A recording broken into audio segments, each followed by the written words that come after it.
Chapter 43. Taoist friend, what do you want to buy? Our shop's magic tools and pills are famous in the cultivation world. Let me take a look first. Yu Qianqiu looked at the items on the shelves. Just as the shopkeeper said, Fu Xian Island's shop should mainly sell magic tools and pills. After looking for a while, Yu Qianqiu asked the shopkeeper, "Shopkeeper, are you in charge of this shop?" The shopkeeper was stunned and didn't know why he asked that. He smiled and said, "My sex elder is in charge here, but I can still make the decisions." Taoist friend, what do you want to buy? Yu Qianqiu smiled and said, "I want to see your elder." Seeing that the shopkeeper was still hesitating, he added, "I have something important to see your elder." While the shopkeeper was still muttering, a young man and woman with extraordinary looks came out of the house. Behind them was an old man. The shopkeeper smiled and greeted, "Young palace master, young lady." The young man and woman nodded. Which family's young palace master and young lady are they? Yu Qianqiu looked at the young man and woman. The young man had an extraordinary presence and the young lady was very beautiful, not inferior to Chu Ping. Yu Qianqiu couldn't help but take a few more glances. The young man and woman glanced at Yu Qianqiu and didn't mind. Yu Qianqiu's appearance really didn't attract much attention. The young man and woman walked to the door and bowed to the old man behind them. "Martial uncle, please stay." The old man nodded and said, "Go back and send my regards to your mother." The young man and woman said a few polite words and turned to leave. The old man also turned and walked into the house. "Elder Qin." The shopkeeper shouted and walked to the old man. He said respectfully, "Elder, this Taoist friend said he has something important to talk to you about." He pointed at Yu Qianqiu. "Oh." The old man turned around to look at Yu Qianqiu. He sized him up and asked in confusion, "Is there something you need from me, little brother?" Yu Qianqiu didn't dare to put on any airs now. He hurriedly bowed and imitated the shopkeeper's greeting, "Elder Qin." He then took out the immortal supporting token from his storage bag and handed it over. When Elder Qin saw what Yu Qianqiu took out, his eyelids twitched. He took it and examined it. He knew it was real and immediately said, "Come with me." Yu Qianqiu respectfully followed him into the inner room. The shopkeeper also saw that item. As he looked at the two of them, he muttered, "Is that an immortal supporting token? It's been a long time since I've heard of an outsider holding this thing." At daybreak, Yu Qianqiu followed a person out of the 100 Flowers Valley. This person was Elder Qin's disciple. His name was Chenggingqing.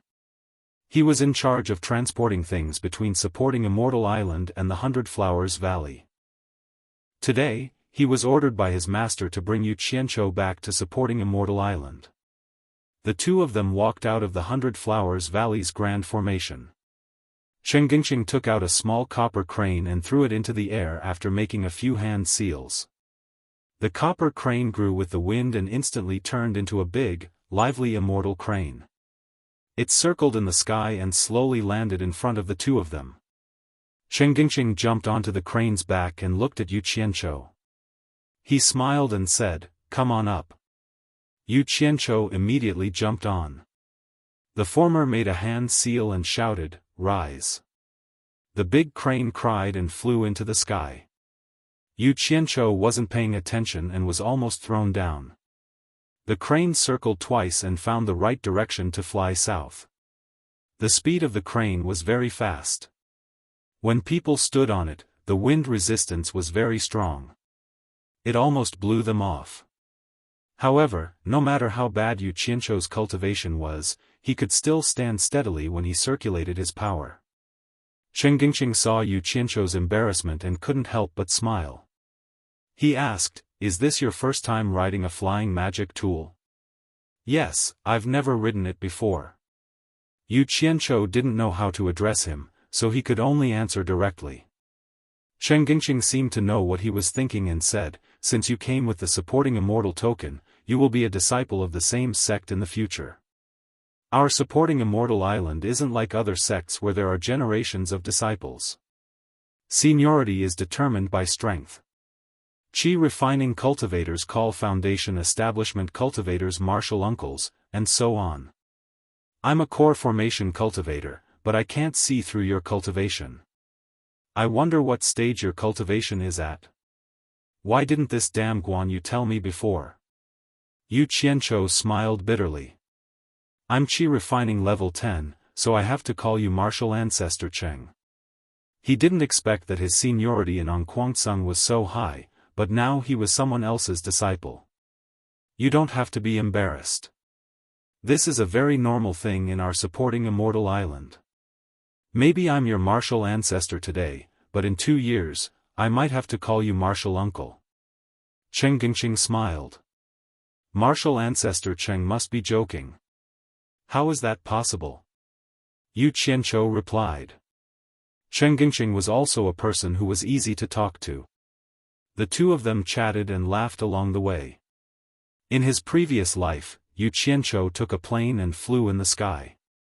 However, anyone with a normal body could sit on a plane. People who didn't cultivate really couldn't sit on a plane. If you didn't sit in the cabin, you would know what it felt like to stand outside the plane. However, there were benefits too. The great rivers and mountains below could be seen clearly from the top. After flying for more than half a day, they couldn't see the land below. It was all vast ocean.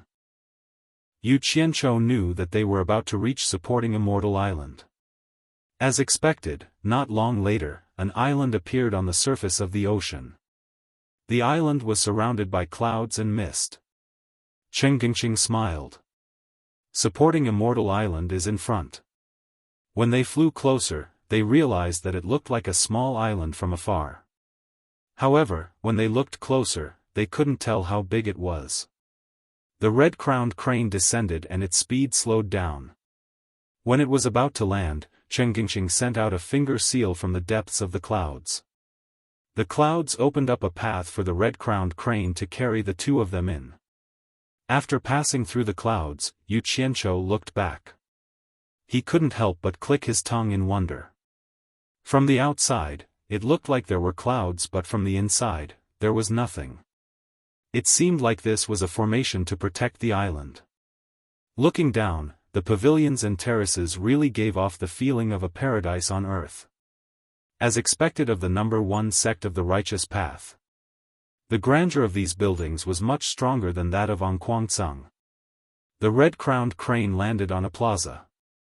The two of them jumped down. Cheng Gingqing invoked his arts to keep the red-crowned crane. He said, "Follow me." After saying that, he led Yu Qianzhou to the huge building in front of the plaza. Along the way, they met many people who greeted Cheng Gingqing.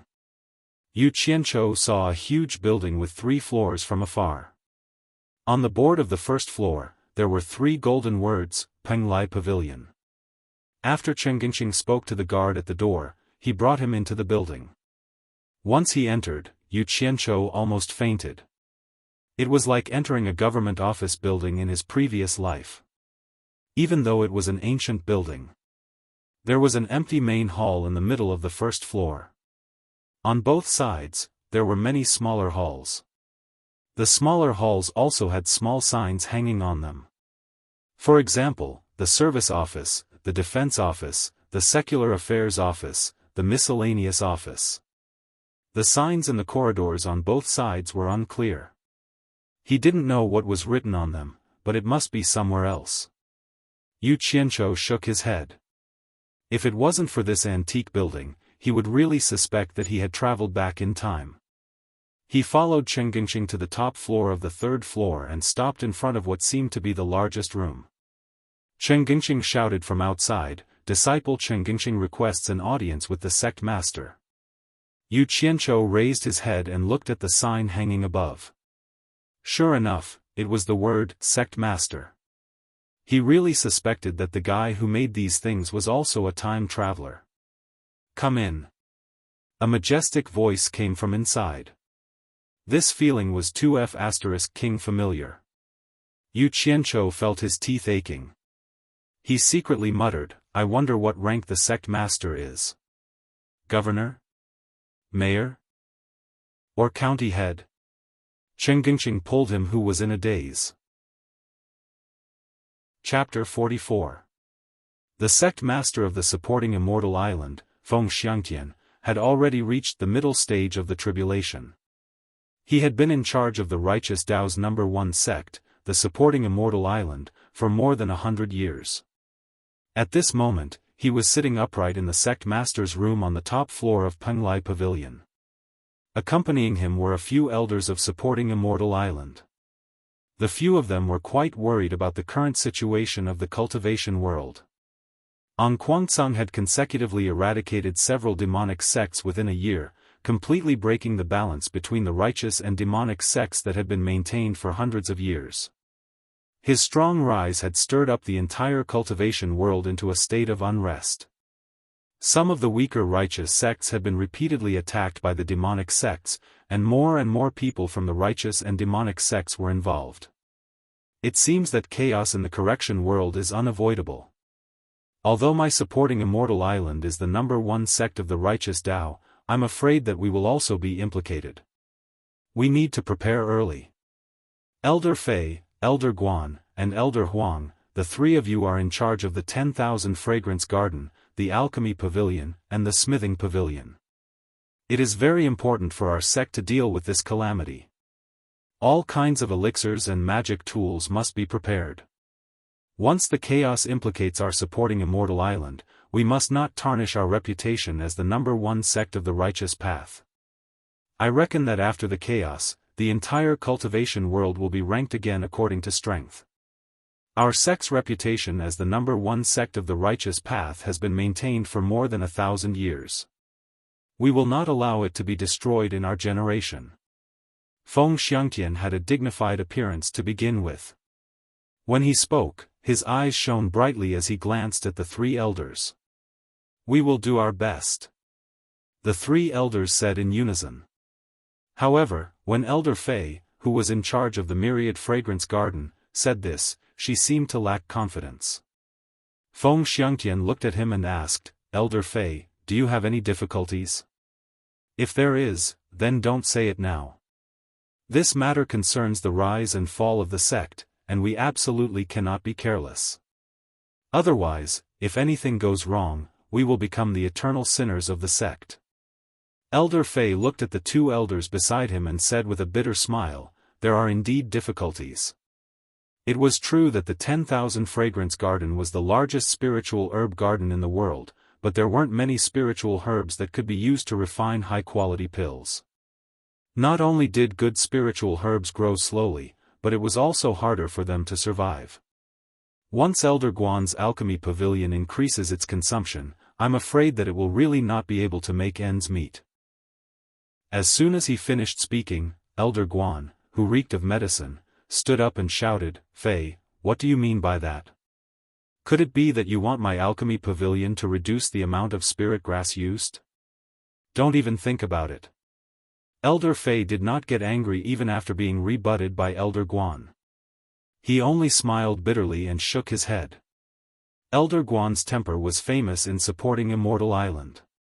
He didn't care about anything else and only liked to concoct pills. If someone dared to obstruct him from concocting pills, he would fight them to the death. There was no one in supporting Immortal Island who wasn't afraid of him. In the entire cultivation world, he had the title of Pill Fanatic. His alchemy skills were probably second to none. Elder Fei, who knew his temper well, did not dare to say anything else. How about this? Feng Xiangtian said, send more disciples to search for spiritual herbs. Send more people to the Myriad Fragrance Garden as well to increase the production of spiritual herbs. The sect will stop selling elixirs that are intermediate grade and above. First, ensure the elixirs in the supporting Immortal Island's inventory. In addition, I have already notified Elder Quan, who is in charge of the sect's supplies, to increase the amount of spirit stones used by all disciples below the core formation stage by 5 times, and the amount of chi storage pills used by all disciples above the core formation stage by 1 time. Elder Jean, who is in charge of the spirit stone mine, will increase the amount of spirit stones extracted. Elder Qin, who is in charge of the common goods, will send back the spirit stones obtained from the outside. The elders nodded. At this moment, they heard the sound of two people coming up the stairs. Someone shouted from outside, "Disciple Chen Gingqing is here to see the sect leader." Everyone had an impression of Chen Gingqing. He was the capable disciple of Elder Qin, who was in charge of the common goods. However, they did not know why he came to see the sect leader. Did something happen outside? Feng Xiangtian frowned and shouted, "Come in." They saw Chen Gingqing leading an ordinary-looking man in. The sect leader and the three elders looked at him. From his clothes, they could tell that he wasn't a disciple of Supporting Immortal Island. What was even stranger was that they couldn't see any cultivation from him. This person was, of course, Yu Qianchou. Disciple Chen Gingqing greets the sect leader and the three elders. Chen Gingqing bowed. Yu Qianchou also bowed. Itinerant cultivator Yu Qianchou greets the sect leader and the three elders. "Chen Gingqing, why are you looking for me?" Feng Xiangtian said, but his eyes were still sizing up Yu Qianchou. When he heard Yu Qianchou say that he was a rogue cultivator, he almost thought that he was mistaken. The other three elders also showed the same doubts. Chen Gingqing reached out to touch the storage bag hanging on his waist and said respectfully, reporting to Sect Master, "Disciple is bringing the spirit stones back to the island, and I was ordered by Master to bring Yu Qianchou to see Sect Master." "Your master asked you to bring him?" Feng Xiangtian asked curiously. Chen Gingqing quickly took out the Supporting Immortal token and told them the purpose of Yu Qianchou's visit. After listening to him, Feng Xiangtian and the three elders looked at each other in dismay. The Supporting Immortal token was a token that could only be obtained by those who held the position of an elder and above. It was used to show one's identity and to give the descendants of the token a chance to join the island. This rule had been established for thousands of years, and Yu Qianchou was the third person to come with the token. There were originally 300 special tokens on the island. It was said that one would know a secret if they collected all 300 tokens. No one knew what the secret was, but it became a symbol of identity for those who held the position of an elder and above. As time passed, they were distributed one by one. Due to various reasons, there were less than half of the tokens left on the Supporting Immortal Island. That was where the trouble came. Some people, be it in terms of cultivation, qualifications, or contributions, were qualified to assume the position of an elder. However, after assuming the position of an elder, they didn't have a token that represented their status as an elder. Originally, the rule was that only the descendants of the token holders could join the Supporting Immortal Island. Later on, because the number of tokens had dwindled, it was changed to only recognizing the token holders and not the descendants. They were hoping that someone would give the token to them. Now that Yu Qianchou had brought this token, it would undoubtedly reduce the awkward situation of an elder being in an unjustifiable position. Feng Xiangtian took the token from Chen Gingqing's hand, and after checking it carefully, he nodded slightly at the three elders to show that it was the real Supporting Immortal token. The three elders couldn't hide their fiery gazes. The three of them were the ones who held the position of an elder but didn't have a token. Actually, it wasn't just the three of them who didn't have a token. When Feng Xiangtian saw the expressions of the three elders, his heart skipped a beat and he had a headache. This wasn't good, as something like this hadn't happened for hundreds of years. This token had to appear when he was in charge of the Supporting Immortal Island. The entire Supporting Immortal Island had over 200 elders, and there were over 50 elders who didn't have a token. If this token was given to any elder, it would definitely offend the other 50 elders and he would have to suffer in the future. Don't think that this was just a small Supporting Immortal token, it might cause a huge commotion. To put it bluntly, it might even cause him to be kicked out of his position. That would be the first time in the history of the Supporting Immortal Island to be kicked out of his position due to unfairness. Brother, what are you trying to do? Aren't you harming others by bringing this thing here? Thinking about this, Feng Xiangtian looked at Yu Qianzhou and didn't know what to say. Yu Qianzhou didn't know how much trouble he had brought to the number one sect master of the righteous path. When he saw Feng Xiangtian looking at him with malicious intent, his heart skipped a beat and he thought to himself, damn. Is this old fart going back on his words? Chapter 45. Feng Xiangtian's face was gloomy. His gaze swept between the three elders and Yu Qianzhou from time to time. No one spoke in the room. The atmosphere suddenly became strange. Chen Gingqing panicked. Beads of sweat appeared on his forehead. Did I do something wrong? Damn it! What are you doing? It's been almost an hour. If you don't want to accept me, just say it. Do you think I'm afraid of you? Yu Qianzhou, who was standing there respectfully, was a little angry. He straightened his back. His action made Feng Xiangtian's eyes light up. He thought to himself, whoever started the trouble should untie it. The trouble was caused by this kid. It's up to him to solve it. Thinking about this, he smiled and coughed. He said to Yu Qianzhou, "You're Yu Qianzhou, right?" That's a good name. Since you brought our sect's immortal supporting token, we will agree to accept you. From now on, you're a disciple of our supporting immortal island. What's your cultivation level now? Tell me. Yu Qianzhou was overjoyed. He bowed and said, "Thank you, sect leader, for accepting me." Disciple Yu Qianzhou is very grateful. Disciple's cultivation level is low. I've only reached level 10 Qi refinement. The four elders in the room stiffened. Feng Xiangtian, who couldn't see that Yu Qianzhou was only level 10 Qi refinement with his tribulation middle stage cultivation level. He couldn't help but feel embarrassed. Level 10 Qi refinement. Feng Xiangtian murmured. This was a little different from his original plan, but it was better this way. He frowned and said, "Yu Qianzhou, there are some things I have to tell you. Although this token can let you join the supporting immortal island, our sect's rule is that those who fail to reach foundation establishment 3 times will be expelled. You haven't reached foundation establishment yet, so you have to follow this rule. Think about it carefully. If you regret, you can still take back this immortal supporting token and join our sect after you break through to the foundation establishment stage." What Feng Xiangtian said was the truth, but there was also an element of intimidation in his words. His intention was to make Yu Qianzhou back off in the face of difficulties, throw the hot immortal supporting medallion back, and enjoy the peace and quiet. When the 3 elders heard Feng Xiangtian's words, their expressions changed, but they had no reason to stop him. They all stared at Yu Qianzhou to see his reaction. As expected, the latter didn't disappoint them. Yu Qianzhou had already heard about these rules from Guan Yu, so he had thought about it very clearly. He immediately shook his head and said, "It's my lifelong dream to be able to join the number 1 righteous sect, supporting Immortal Island.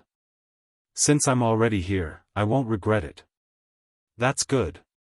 Feng Xiangtian nodded and said, "Immortal Yu Qianzhou, that token. When a sect elder selects you as a disciple, you can hand over the token to that elder." After saying that, he spread out his palm, and the token slowly flew to Yu Qianzhou. After Yu Qianzhou received the token, he said, "Chen Gingqing, take him to register and find a place to stay." Chen Gingqing agreed and Yu Qianzhou also thanked him. The 2 of them left the sect master's room. Inside the room, everyone was silent for a while. Then, Elder Huang suddenly said, "Sect master, I don't think we need to trouble the other elders. Why don't we let this kid join our pavilion of refining as an assistant?" "That's not appropriate." Elder Fei smiled. Elder Huang, sect master, also said that Wanfen Garden needs to increase the production of spiritual herbs. "I think this kid is quite suitable. Let's let him join our Wanfen Garden." Bullsh *T. Elder Guan from the pavilion of refining elixir scolded. He stood up and glared at the other 2 elders. "You 2 old things, don't give me that. Don't think I don't know what you're up to." There's only one token. If anyone wants it, it'll depend on their own ability. Otherwise, I'll be the first to object. Humph. Sect Master, I'll take my leave. He turned and left. Elder Fei and Elder Huang looked at each other. They knew they couldn't afford to offend him, so they didn't say anything. After Elder Guan left, they seemed to remember something and immediately stood up to bid farewell to the sect master. Everyone in the sect master's room left in an instant. Seeing that he was the only one left, Feng Xiangtian heaved a sigh of relief. If he hadn't thought of this method, he would have been in deep trouble. Just the 3 elders were already enough to cause a ruckus, and if the 50 elders were to come at him at the same time. No, he had to inform the others as well, or else it would be troublesome. Thinking of this, Feng Xiangtian took out a piece of jade and made a finger sign on it. After muttering a few words, he crushed it in his hand and let out a sigh of relief. After Yu Qianzhou and Chen Gingqing went downstairs, Chen Gingqing wiped the sweat off his forehead and said, "Yu Qianzhou, you're the first person the sect master has talked so much to a qi condensation disciple. I'm also benefiting from it. After I hand over the spirit stones, I'll bring you to the registration." Yu Qianzhou didn't have any objections. He accompanied Chen Gingqing to quickly count and hand over the spirit stones. After that, the 2 of them went to the registration area for the new disciples. Because it was the sect master's decree, things went smoothly. After walking out of Penglai Pavilion, Chen Gingqing smiled and said, "Yu Qianzhou, congratulations. From today onwards, you're a disciple of Fuxian Island. It's been hard on you, Grand Master Cheng." Yu Qianzhou said with a bit of sincere gratitude. As a newcomer who had just arrived, and in this cold cultivation world, it was indeed a very rare thing to meet someone who spoke to you in a pleasant manner. It's just a convenience. You're welcome. Chen Gingqing waved his hand and suddenly frowned. You haven't found a master yet. I'm afraid you won't have a place to stay for the time being. Why don't you stay at my place first? You can leave with your master after we decide on an elder to be your master. Yu Qianzhou thought about it and agreed. Moreover, it was indeed more convenient to follow an acquaintance. Just as he was about to nod and agree, he suddenly heard someone laughing behind him. Then you might as well worship me as your master. You can stay at my alchemy pavilion. Yu Qianzhou turned around and saw that it was one of the elders he met just now. Before he could react, he heard Chen Gingqing greet him. Elder Guan. Yu Qianzhou could only greet him. Ha! No need to be so courteous, no need to be so courteous. Elder Guan clasped his hands behind his back and stared at Yu Qianzhou with a smile.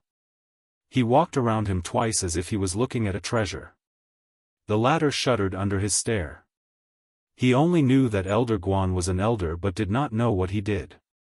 In addition to the smell of medicine, Yu Qianzhou could not help but think of those medical freaks who like to experiment on human bodies. Elder Guan stopped walking around and put on a kind expression. Yu Qianzhou, is this how you want me to be your master? Yu Qianzhou did not know how to answer. He felt that something was not right. An elder of the number 1 righteous sect, Fuxian Island, was rushing to be his master? Then, he looked at Chen Gingqing's slightly surprised expression. There was a problem. There was definitely a problem. Ha! A hearty laughter was heard. Yu Qianzhou turned around and saw the other 2 elders walking towards him. Chen Gingqing bowed again. Elder Fei, Elder Huang. Yu Qianzhou had no choice but to bow as well. Ha! The 2 elders laughed and said in unison, no need to be so polite. Elder Fei looked at Yu Qianzhou with a smile and said, Yu Qianzhou, you should be my disciple. Yu Qianzhou, I have the same intention. Follow me. Elder Huang said. Ah! Yu Qianzhou and Chen Gingqing were stunned at the same time. Elder Guan's face turned from sunny to gloomy. He looked terrible. Chapter 46. Who is Yu Qianqiu? A silhouette descended from the sky and landed in front of them. The newcomer's gaze swept across them before finally landing on Yu Qianqiu, who was dressed differently from the rest. He asked, "You are Yu Qianqiu?" Yu Qianqiu nodded. Before he could say anything, the person said impatiently, "Come with me. I will take you as my disciple." Bullshit. Elder Guan stood in front of Yu Qianqiu. Elder Fei and Elder Huang also stood in front of the person. Elder Fei chuckled and said, "Elder Lu, when did you learn to rob?" Chen Gingqing and Yu Qianqiu were dumbfounded. They didn't know what these people were trying to do. Elder Lu, who had just arrived, said disapprovingly, "Old Fei, what are you saying? Yu Qianqiu hasn't acknowledged anyone as his master yet. He will naturally follow whoever he wishes to acknowledge as his master. How am I a robber?" "Huh, I like what Elder Lu said." Another silhouette landed in front of the crowd. Before the newcomer could steady himself, he saw dozens of silhouettes descending from all directions. People kept asking, "Who is Yu Qianqiu?" It was obvious that the group of elders were here for Yu Qianqiu. Chen Gingqing looked at Yu Qianqiu suspiciously. He really couldn't see what was so good about him that so many elders were fighting for him. However, he didn't know that Yu Qianqiu shuddered. He thought of a fairy tale in his previous life. There was a monk named Tang Seng. It was said that eating his meat could make one immortal. Could it be that my meat has the same effect? Yu Qianqiu's divine sense immediately locked on the golden pearl in his dantian. If he found anything wrong, he would leave immediately. The window of the sect leader's room on the third floor of Penglai Pavilion was open. Sect leader Feng Xiangtian looked at the group of elders below and shook his head with a wry smile. Once again, he felt that he had made the wisest decision. When the surrounding disciples saw so many elders gathered together, they didn't know what was going on. They wanted to go over and take a look, but they didn't dare to. Not long after, there was a large crowd of disciples surrounding them, and there were even more who heard the commotion and came over to watch. No matter how courageous Yu Qianqiu was, he couldn't help but sweat beads on his forehead when being stared at by a group of old fellows who had lived for at least 200 years. This kind of pressure was too great. Yu Qianqiu felt his throat was a little dry. He swallowed his saliva and bowed to everyone. "Disciple Yu Qianqiu greets the elders." "There's no need to be so polite." The elders replied one after another. Everyone's tone was as if they were Yu Qianqiu's master. Yu Qianqiu smiled awkwardly at everyone. "Oh my God! What kind of background does this Yu Qianqiu have? So many elders have to give him face." Chen Gingqing also felt the huge pressure. He couldn't help but wipe the beads of sweat off his forehead. He looked around and realized that he was surrounded by elders. There was no way out even if he wanted to. All the elders had gathered, and everyone was well aware of what each of them was thinking. Everyone was silent for a moment. Elder Lu, who had just arrived, swept his gaze across everyone and said in a deep voice, "Everyone standing here isn't a solution. There is only one immortal supporting token. The sect leader has said that whoever accepts Yu Qianqiu as a disciple will be qualified to receive the immortal supporting token. Since the sect leader has said so, we will naturally comply. Now, it seems like all the elders want to accept Yu Qianqiu as a disciple. However, there is only one Yu Qianqiu and one immortal supporting token. We can't possibly fight over it. Don't dawdle. If you have something to say, say it." Elder Guan said impatiently. Elder Lu rolled his eyes. Just as he wanted to retort, he realized that not many people could afford to offend this crazy old man. Who knew when he would have to ask him to concoct pills for him? He could only shut his mouth. If it was someone else, he would definitely say, "If you don't want to wait, you can leave first. No one is stopping you here." Damn it! That scared me. So they are all here for the immortal supporting token in my hands. Yu Qianqiu finally heaved a sigh of relief. Chen Gingqing also understood that his master, Elder Qin, had an immortal supporting token. It was no wonder that Elder Qin had asked him to send Yu Qianzhou to Immortal Supporting Island. If his master didn't have it, he would have gotten it first. Then, Yu Qianzhou wouldn't have called him Ancestor Master. He would have called him Senior Brother. Chen Gingqing finally understood why his master had smiled so strangely. He knew that there would be a show to watch. Elder Lu, we are all from the same sect. It would be a joke if we fought over a token. If you have any ideas, just say them. Everyone, let's hear it and see if it works. One of the elders said. That's right. Elder Lu, why don't you say it first? Many of the elders agreed. Elder Lu looked at Elder Guan with a pleased expression. Unfortunately, Elder Guan only rolled his eyes at him. He could only smile and say, actually, it's very simple. Let Yu Qianzhou choose. He can follow whoever he wants to be his disciple. The immortal support token will naturally belong to that person. What do all the elders think about this? If you agree, why don't you all be witnesses in case someone goes back on his words? When he said the last sentence, his eyes were fixed on Elder Guan. The meaning behind his words was clear. Elder Guan glared back and patted his chest. Whoever goes back on his words is a grandson. All the elders felt that this was a good idea. Let's not fight over it. Let Yu Qianzhou choose himself. Whoever he chooses will be lucky. Hence, they all agreed. In an instant, the tense atmosphere disappeared.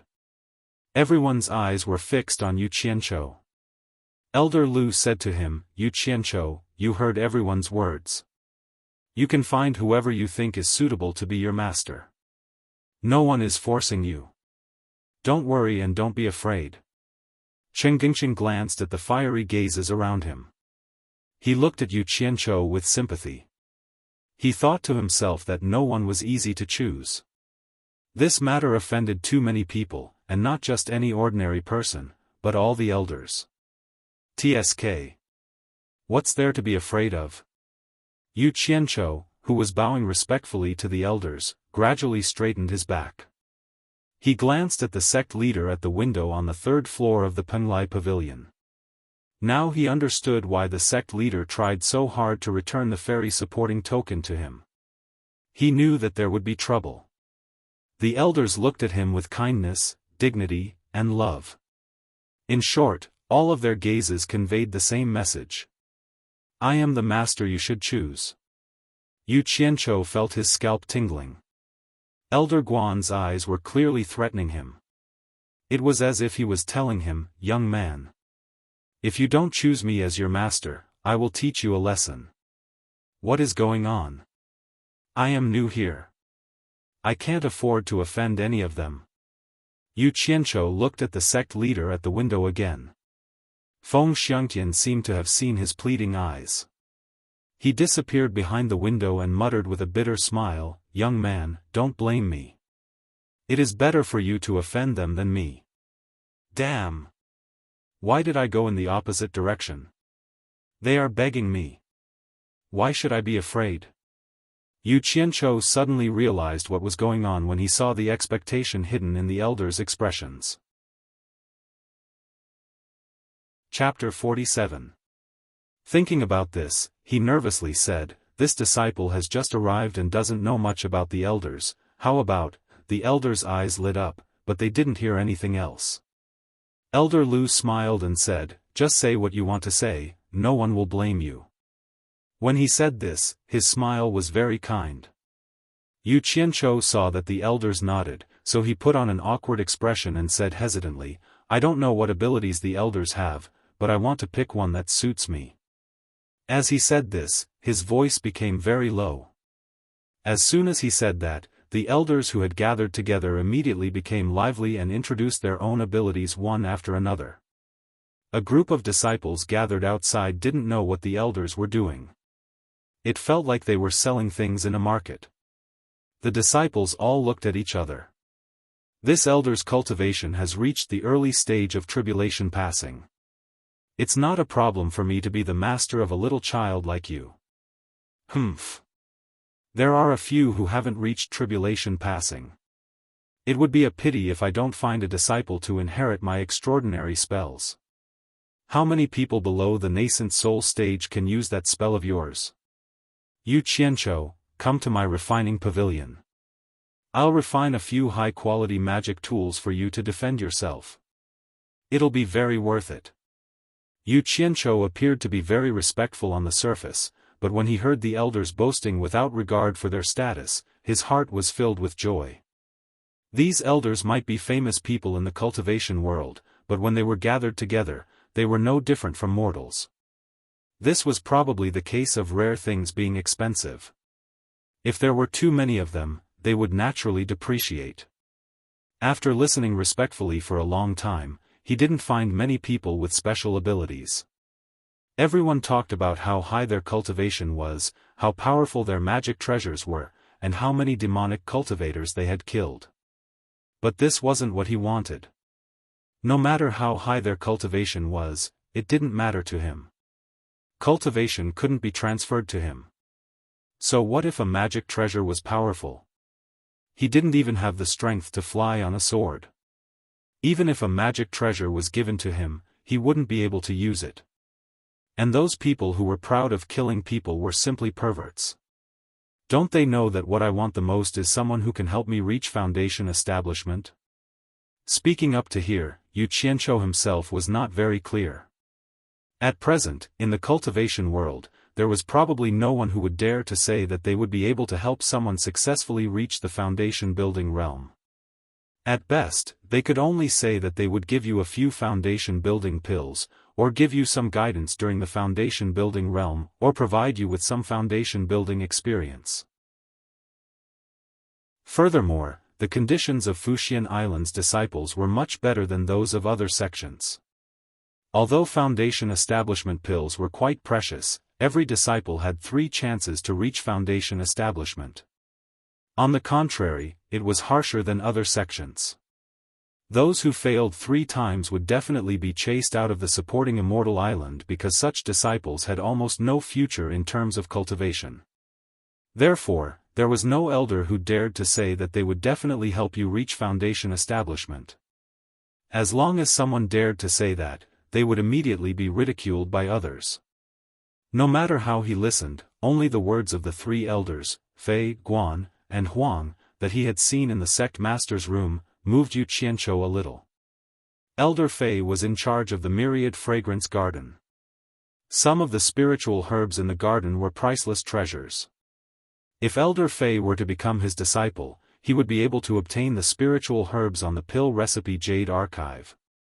Elder Guan was in charge of the elixir refinery pavilion, which could refine all kinds of medicinal pills. What attracted Yu Qianqiu the most was that almost all the foundation establishment pills in the New Excellence Assembly were refined by Elder Guan's elixir refinery pavilion.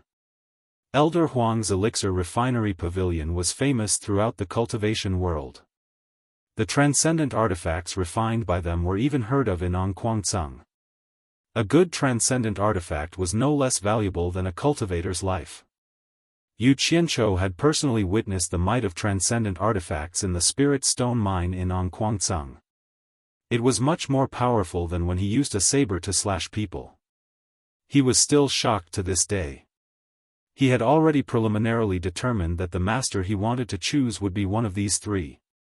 However, in order to survive in the cultivation world in the future, he had no choice but to consider it carefully. The biggest obstacle he was currently facing was breaking through to the foundation establishment stage. If he couldn't break through to the foundation establishment stage, everything else was just empty talk. Although there were many spiritual herbs in Elder Fei's myriad fragrance garden, he didn't know how to refine pills. What was the point of becoming his disciple? Did he have to eat spiritual herbs like rice? Or steal spiritual herbs to exchange for money? The lifespan of a qi refining stage cultivator wasn't that long. If he died, would they all become his inheritance? Even if they were to become his inheritance, he should at least have a purpose. If he couldn't break through to the foundation establishment stage, what was the point of having so many spiritual herbs and so much money? If he had already reached the foundation establishment stage, Elder Huang's elixir refinery pavilion would be a good choice. It would be great if he could obtain a few more transcendent artifacts. However, it was a little unrealistic to go there now. He couldn't use the transcendent artifacts anyway. No matter how many he obtained, they would only become his inheritance. It seemed that Elder Guan was the best choice. As long as he learned the skill of refining pills, even if he failed to build his foundation and was chased out of Fuxian Island, he would still have this skill to rely on. At most, he could slowly gather spiritual herbs in the future and refine his own damn foundation establishment pills. He didn't believe that eating foundation establishment pills like rice could not help him break through to the foundation establishment stage. Moreover, looking at this old fellow's arrogant appearance, it seemed that everyone was a little afraid of him. From this point, it could be seen that refining pills was a good profession. Secondly, he wouldn't have to be afraid of offending others if he became his disciple. The old fellow's arrogant appearance should be able to support him. Moreover, he had a straightforward temper, so it shouldn't be difficult to deal with him. Thinking of this, Yu Qianqiu made up his mind. He turned a deaf ear to the buzzing of the elders. His expression was resolute, and his resolute gaze landed on Elder Guan, who was spitting saliva at the other elders. Everyone noticed Yu Qianqiu's reaction and knew that he was about to make a choice. They all stopped talking. Some of the elders even revealed expressions of anticipation.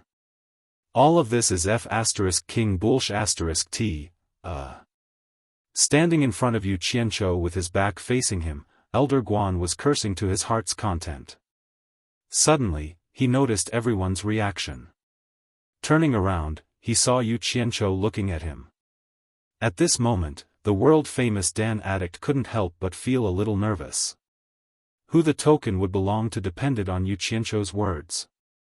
Yu Qianqiu took a step forward and bowed to Elder Guan. Disciple Yu Qianqiu sincerely begs Elder Guan to accept me as a disciple. Saying this, he knelt down. Immediately, the elders who had been arguing for a long time were all dumbfounded. All kinds of sorrowful and regretful expressions appeared on their faces. Elder Guan was startled, as if he didn't believe it. But then he reacted and laughed loudly. Good, good, good. Yu Qianqiu, this old man agrees to accept you as a disciple. Get up, no need to be so courteous. Saying this, he personally helped Yu Qianqiu up. His complacent laughter spread in all directions, as if he was even happier than when he concocted a peerless divine pill. Yu Qianqiu, who was the closest to him, felt his ears go numb from the sound of his laughter. Chen Gingqing, who was standing to the side, had finally seen it for himself. Normally, these dignified elders would actually say anything for a token. He couldn't help but admire Yu Qianqiu's courage. If he had encountered such a situation, he probably wouldn't have known what to do. However, he didn't know if there would be any negative consequences. Thinking about this, he sneaked a peek at the elders' reactions. Sure enough, their expressions didn't look good. Everyone, why are you still crowding around here? Could it be that you want to congratulate me? This old man appreciates your kind intentions. Everyone, please make way for me. I'm going to bring my new disciple back to the alchemy pavilion. Elder Guan held on to Yu Qianqiu's wrist and laughed. He was too happy today. Not mentioning the fact that he didn't get the immortal supporting token, just being able to stand out from the dozens of elders was enough to make him happy. Especially when he saw the expressions on everyone's faces, as if they had swallowed a fly. Chapter 48. Yu Qianqiu had already become someone else's disciple. Naturally, the immortal supporting medallion had also become someone else's. This was agreed upon by everyone. No matter how unwilling they were, what else could they say? Elder Lu, who proposed this idea, saw Elder Guan's smug expression. He snorted coldly and flew away first. None of the elders were willing to look at Elder Guan's face anymore. They flew away one after another. In an instant, all the elders left. Chen Gingqing looked at the disciples who were watching from afar. Many of them were disciples of these elders. Chen Gingqing felt that it was not a wise choice to stay with Elder Guan. He immediately bowed and said, "Elder Guan, this disciple will also take his leave." After Elder Guan happily nodded his head, he bid farewell to Yu Qianzhou and left. The disciples who were watching didn't know what had happened. Some of them recognized Chen Gingqing and walked towards him. The others scattered in twos and threes. Yu Qianzhou saw Elder Guan's smug expression. He was speechless. He took out the medallion and presented it with both hands. "Master, the sect leader has instructed me to hand over the immortal supporting medallion after I become his disciple." Good, good. The sect leader has always been fair. I will obey his orders." Elder Guan took the medallion with a smile. He looked at it carefully in his hand before throwing it into his storage bag. He didn't have the passion he had when he snatched it. Then, he led Yu Qianzhou back with satisfaction. The two of them answered each other's questions along the way. Yu Qianzhou, who was almost confused by the difference in seniority, finally solved his doubts. Just now, when he bade farewell to Chen Gingqing, he called him Grandmaster Cheng. Now, when he called Elder Guan, he had to call him Master. He had lowered Elder Guan's seniority for no reason. Yu Qianzhou almost couldn't call him that. Now, he understood that Martial Uncle and Master Master were just honorifics for people who had reached a certain level of cultivation. They didn't mean anything about seniority. In supporting Immortal Island, other than the master who taught you, there was no such thing as seniority.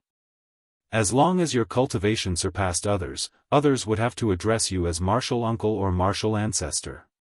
This was a very normal thing. Yu Qianzhou sighed endlessly with emotion.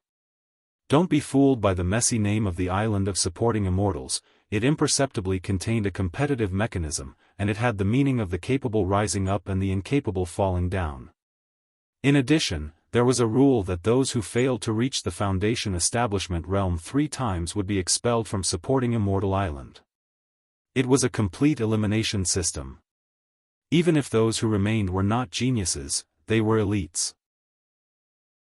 It was no wonder that supporting Immortal Island had its current status in the cultivation world.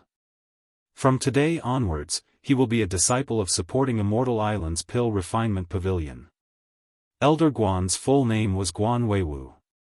After knowing his name, Yu Qianzhou felt a toothache. This name was indeed impressive. It was similar to Guan Yu's name in his golden bead. It seemed that he and Guan Weiwu were fated. This newly acknowledged master was indeed impatient. After leading him for a while, he lost his patience. After pointing out the location of the Pill Refinement Pavilion, he turned into a stream of light and flew towards the mountain peak in front of him.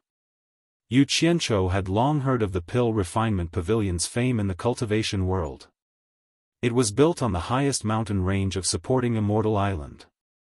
At the very top, there was a huge hall. When he was halfway up the mountain, he smelled a rich medicinal fragrance. After taking a few more breaths, he immediately felt refreshed. The mountain peak was barren and there was no trace of green. It was completely different from the lush greenery below the halfway up the mountain. Generally speaking, the higher the terrain, the lower the temperature. The strange thing was that the higher one went up the mountain, the higher the temperature. It was like the bottom of the mountain and the top of the mountain were 2 different seasons. Although Yu Qianzhou's cultivation wasn't high, this little difference in temperature didn't affect him. He just felt that it was strange. Why was there such a strange phenomenon? Could it be because of the fire on the mountain peak? After walking up the stone steps to the top of the mountain, he saw a white stone archway in front of him. The 3 words, Pill Refinement Pavilion, were written on it. Behind the archway was a huge ancient building complex. Between the archway and the building complex was a field paved with bluestone. There were many people on the ground looking for all kinds of herbs. They must be spirit herbs used for alchemy. Yu Qianqiu turned back to look at the bottom of the mountain. He looked at the buildings on the mountain peak that were much shorter. This was probably the territory of other elders like his master. This made him a little puzzled. What he couldn't understand was that according to his understanding of this world, the higher the status of a person, the higher the place they lived. His master didn't have the highest status on supporting Immortal Island. At the very least, there was a sect master above him. How could he live in the highest place? As his thoughts ran wild, someone behind him asked, "Are you Yu Qianqiu?" "That's right." Yu Qianqiu turned around and replied. Below the archway stood a tall, skinny man with a cold face. His eyes revealed a trace of unfriendliness as he looked at Yi Shiwen. The man snorted and said, "Are you the new disciple that Elder Guan said was accepted? I don't think you are very good. Come with me." After saying that, he showed his butt to Yu Qianqiu. Yu Qianqiu was a little angry. Who did he think he was? What did I do to provoke you? The moment you come, you give me eye medicine. Although he really wanted to kick the butt in front of him, he could still tell how heavy it was. It wasn't the right time to do so. He could only obediently follow behind the middle-aged man and stare at his butt. His originally good mood instantly became very gloomy. The middle-aged man led him to a courtyard. He pointed to a room and said, "From today on, you will live here. Cultivate with the disciples here. Do whatever they do. Remember what I said. Don't think you can do whatever you want just because you are Elder Guan's disciple." After saying that, he snorted and said, "I heard you are a wandering cultivator from outside the island. You are only level 10 Qi training, am I right?" "No, no." Yu Qianqiu said respectfully, "What should I call you?" "Yan Shu." The middle-aged man glanced at him and said arrogantly, "Late-stage core formation. According to the rules of Fuxian Island, you should call me Ancestor." "Oh, so it's Ancestor Yan." Disciple Yu Qianqiu greets Ancestor Yan. Yu Qianqiu bowed and thought, there are all kinds of birds in a big forest. I've never seen such a crazy person. Yan Shu, I will remember you. I will repay you in the future. Yan Shu snorted. Calling him Ancestor twice seemed to make him feel better. Then he said, "Fuxian Island has a rule. Disciples who haven't reached the foundation establishment stage are not allowed to wander around on the island. You just stay here and don't run around. When your fellow disciples finish their business and come back, you can ask them if you have anything you don't understand. Do you remember what I said?" Yu Qianqiu smiled respectfully, "I won't forget Ancestor Yan's words. Disciple will remember them." "Good." Yan Shu left the smiling Yu Qianqiu and walked out of the courtyard with his hands behind his back. Someone shouted, "Ancestor Yan, have a safe trip." Chapter 49. After watching Yan Shu leave until he disappeared, Yu Qianqiu straightened his slightly bent waist. The flattering expression on his face turned into contemplation. His strength was too weak. Ever since he entered the cultivation world, anyone with a little bit of strength would be able to pinch him. Yet, he still had to act like a tortoise. All of this was because he was too weak. A certain great man said it well. If you fall behind, you'll be beaten. This is really a wise saying. This world was too crazy. The cultivation circle regarded human lives as worthless. His little life could be taken away at any time. The golden bead was a safe place. Did he have to hide in the golden bead for the rest of his life just because it was dangerous? But what about Chu Pinger who is waiting for me in Ongguangcang? Can I get her out without strength? Even if I get her out, do I have to let her hide with me in the golden pearl forever? No. Even if she's willing, I can't let her hide with me forever. How can I let a woman who treats me sincerely suffer for the rest of her life? Thinking of this, Yu Qianzhou smiled bitterly and shook his head. He muttered, as long as I can increase my strength, I don't care if I'm a good person or a bad person. Even if I have to become the enemy of the entire cultivation world, I don't care. Pinger. When I really become notorious, I hope you can understand. Because of you, from today onwards, my conscience will be eaten by dogs. After a firm belief was established in his heart, Yu Qianzhou let out a long breath. It's not that I don't want to be a good person, but I don't have the conditions to be a good person. What's more important than living? There's a saying in my previous life, if you're poor, take care of yourself. If you're rich, take care of the world. After walking around the small courtyard twice, he didn't find anyone here. He guessed that they went out to do something and probably wouldn't come back for a while. Pushing open the room that Yan Shu designated for him, there was almost nothing inside. There was a table, a chair, and a bed. There was nothing else. Since he was bored, he closed the door and disappeared from the room, returning to the Golden Pearl space.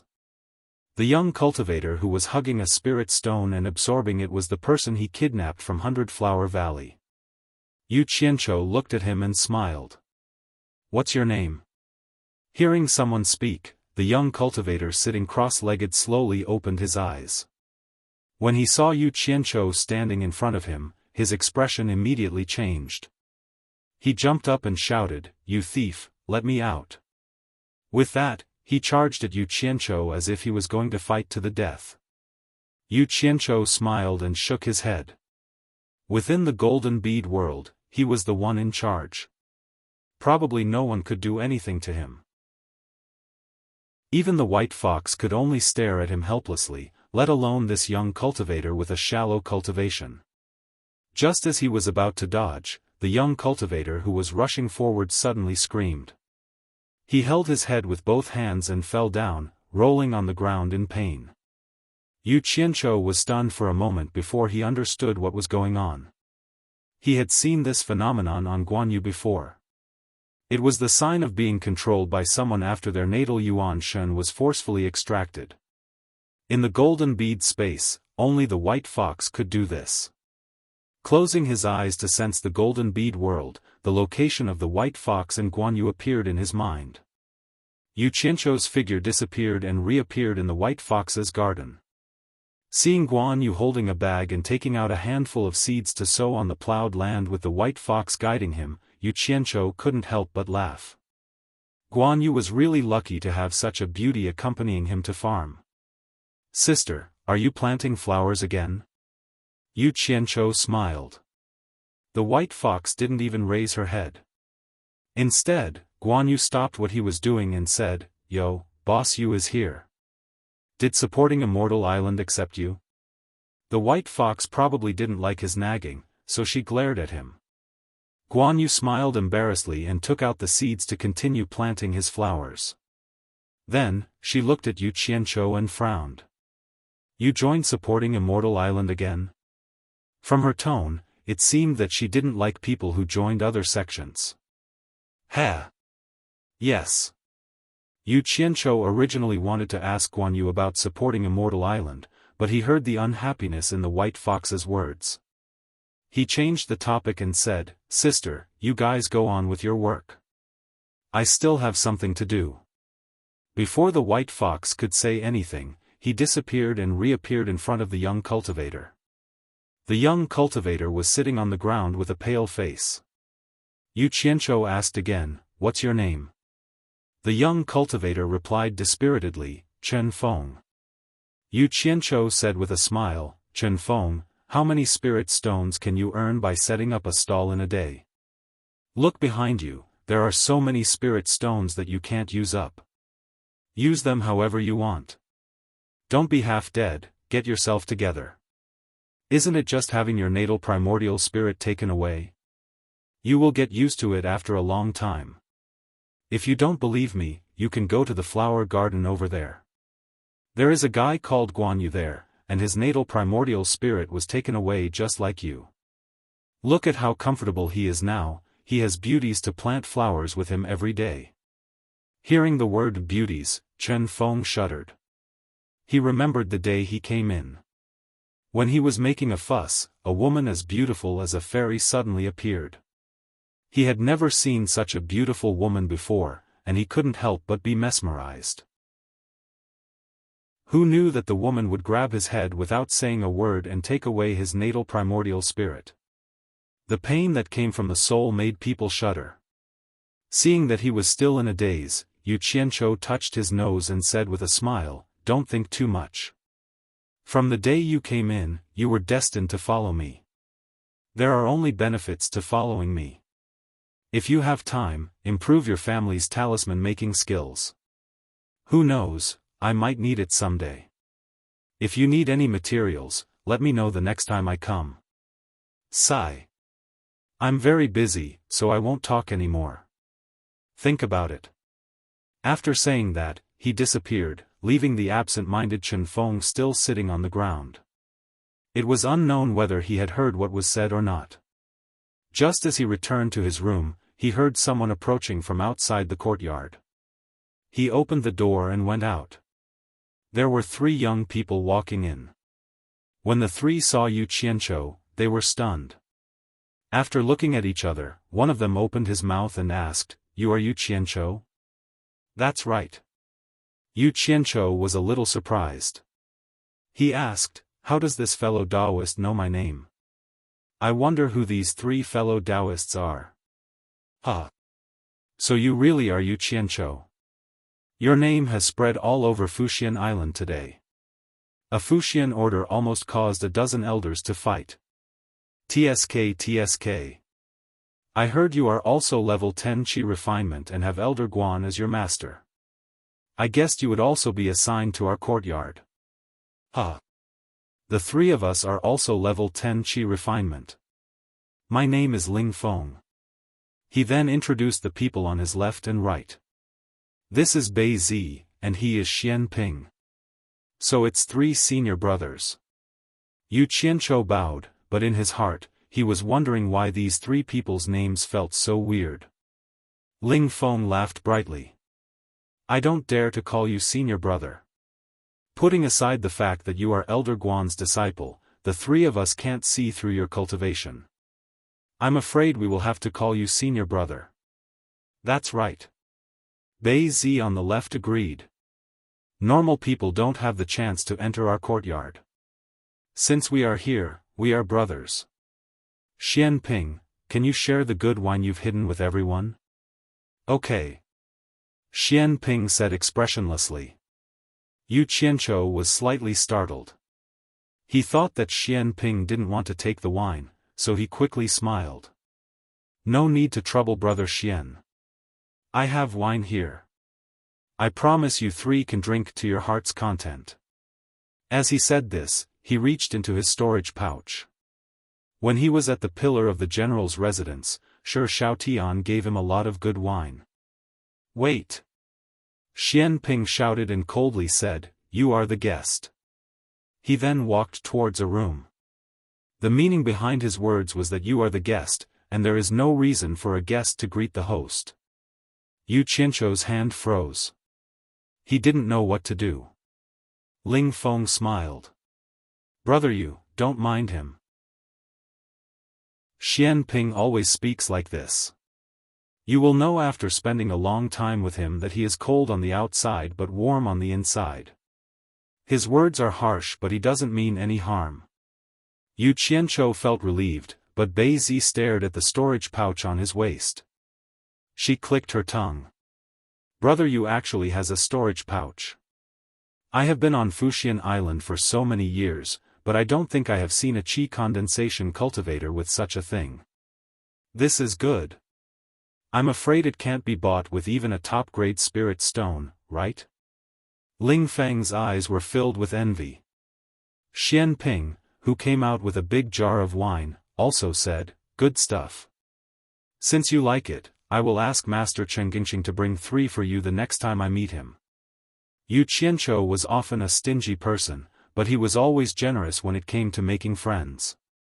Ling Feng and Bei Zi looked at each other and smiled. They didn't take his words seriously. They both thought that he was just being perfunctory, but they didn't point it out. For qi condensation cultivators, storage pouches weren't something they could casually give away. Yu Qianzhou saw their expressions, but he didn't say anything. Some things didn't need to be explained. Actions were the most convincing. Besides, 3 storage pouches were nothing to him. Xian Ping simply said, "Drink." Chapter 50. The few of them sat around the stone table. After a few bowls of wine, the atmosphere changed. The 4 of them were less courteous and more straightforward. After some small talk, Yu Qianzhou had a rough understanding of the 3 of them. He could tell that Ling Feng and Bei Zi were candid and straightforward. They were passionate people, which was rare in the cultivation world. As for Xian Ping, he was a man of few words, but one sentence could make people choke. The 3 of them had good characters. Yu Qianzhou felt that the 3 of them were worth befriending. Besides, it wasn't a bad thing to make a few friends in an unfamiliar place. However, characters were rare in the cultivation world. Moreover, he met 3 of them at once. Yu Qianzhou had to ask in a roundabout way. It turned out that there was no other reason other than the fact that the 3 of them did not know how to conduct themselves. To put it bluntly, it was because the 3 of them did not know how to follow the waves and flatter the people in charge. Thus, the 3 of them were chased together. Usually, they would only do rough and menial work that no one was willing to do. It could also be said that the 3 of them would rather break than bend the knee and cause trouble. Unfortunately, the 3 of them didn't have a good aptitude. They had failed to build their foundation once. If they failed a second time, they would be chased out of Fuxian Island. Yu Qianzhou was dumbfounded. What was the meaning of him being sent here? Why was he put together with 3 people who had no future? Was Guan Weiwu going to burn the bridge after crossing it? Was he going to ignore him after getting the immortal supporting token? Ling Feng seemed to see through his depression. He drank the wine in his bowl and smiled. "You were brought here by Yan Shu. I'm afraid there are some things you don't know." Yan Shu's father was Elder Yan Tua, who was in charge of the miscellaneous matters of Fuxian Island. When Yan Shu joined the Elixir Refinery Pavilion, he used his father's name to ask Elder Guan to be his master. In the end, Elder Guan didn't give him any face. He rejected him on the spot and gave him a random master. Yan Shu was a narrow-minded person, a real villain. At that time, he was furious, but he couldn't do anything to Elder Guan. Afterwards, when Elder Guan was in his prime, he accepted a few disciples, but without exception, all of them were killed by Yan Shu. Ugh! Yu Qianzhou almost spat out the wine in his mouth. After he managed to swallow it down, he heard Bei Zi chuckle and say, "Brother Yu, are you scared? You are also Elder Guan's disciple. I hope you're the exception." Yu Qianzhou put down his wine bowl and looked at the 3 of them in astonishment. It can't be that exaggerated, right? Yan Shu killed Elder Guan's future disciple just because Elder Guan didn't accept him as a disciple? It can't be faked. Xian Ping, who was immersed in his wine, concluded. Although he didn't speak much, his words were more useful than Ling Feng and Bei Zi's explanations. Yu Qianzhou completely dispelled the suspicion in his heart.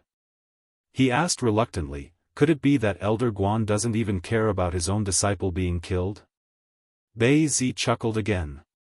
Haven't you heard of Elder Guan's nickname, Pill Addict? Other than alchemy, I don't think there's anything else he cares about.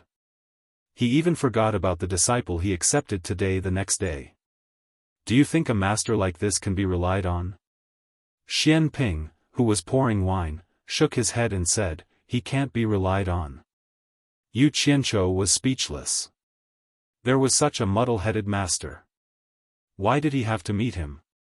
He hated himself for being blind. Why did he choose Elder Guan as his master? Damn it! My life is even more bitter than a cabbage. Ling Feng grabbed the wine jar next to Xian Ping and filled Yu Qianzhou's bowl with wine. She said, if it wasn't for his father's prestige and the fact that there are so many nascent soul cultivators, how could a core formation cultivator like Yan Shu be the caretaker of the alchemy pavilion? However, since he sent you to our courtyard, it seems like he does have the intention to harm you. Although that's the case, you don't have to worry too much. The rules of Fuxian Island aren't just for show. He won't dare to harm you openly. As long as you're vigilant, it won't be easy for him to harm you. Yu Qianzhou nodded and didn't say anything. A fierce look flashed through his eyes. No one noticed that he already had the intention to kill Yan Shu. Although he didn't know if the Yan Shu mentioned by the three of them was really so unbearable, if he really had to live in fear every day, then there was no need to think about it. It wasn't the first time he did something like this. However, in order to succeed in building his foundation, he still had to endure it. It was hard to find a sect with such good conditions. Moreover, what he heard was only a one-sided story from the three of them. Some things were better to see with one's own eyes. Thinking about this, Yu Qianzhou cupped his hands and smiled. Thank you three brothers for your reminder. I'll remember it. This is the first time we've met, so let's not talk about this disappointing thing. Everyone says that Fuxian Island is a blessed land. I haven't seen the beautiful scenery here.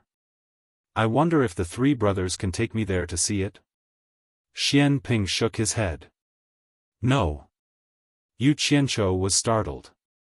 Why? Didn't Yan Shu tell you that disciples under the foundation establishment stage can't wander around without permission? Ling Feng asked curiously. The other two also looked at him. Yu Qianzhou thought that Yan Shu really did tell him such a rule. At that time, he thought that Yan Shu was just scaring a newcomer like him, so he didn't take it to heart. Now, it seemed that it was true. He couldn't help but ask, is there really such a rule? Why is that? It's very simple. Ling Feng said, only disciples above the foundation establishment stage can be considered as true disciples of Fuxian Island. They can enter any place on Fuxian Island that doesn't have any restrictions. This includes going to the scripture depository to read all kinds of cultivation books that can be made public in the sect. Secondly, every sect has secrets that they don't want outsiders to know. Fuxian Island is no exception. The most important thing is that disciples who fail to build their foundation 3 times will be expelled from the sect. Brother Yu, now you should understand why disciples under the foundation establishment stage can't wander around without permission, right? I understand. They're afraid that those expelled disciples will leak the secrets of the Fuxian Island. Yu Qianzhou frowned. In other words, disciples who haven't reached the foundation establishment stage like us aren't considered true disciples of Fuxian Island. Ling Feng stood up and patted his shoulder with a smile. Brother Yu, don't take it too hard. In the entire cultivation world, which sect's disciple is like Fuxian Island that has 3 chances to obtain the foundation establishment pill? I'm afraid there's no other sect other than Fuxian Island. Just this alone is enough to make other sects' disciples envious. As far as I know, some sects' disciples don't even have the chance to get a foundation establishment pill in their entire lives. Yes.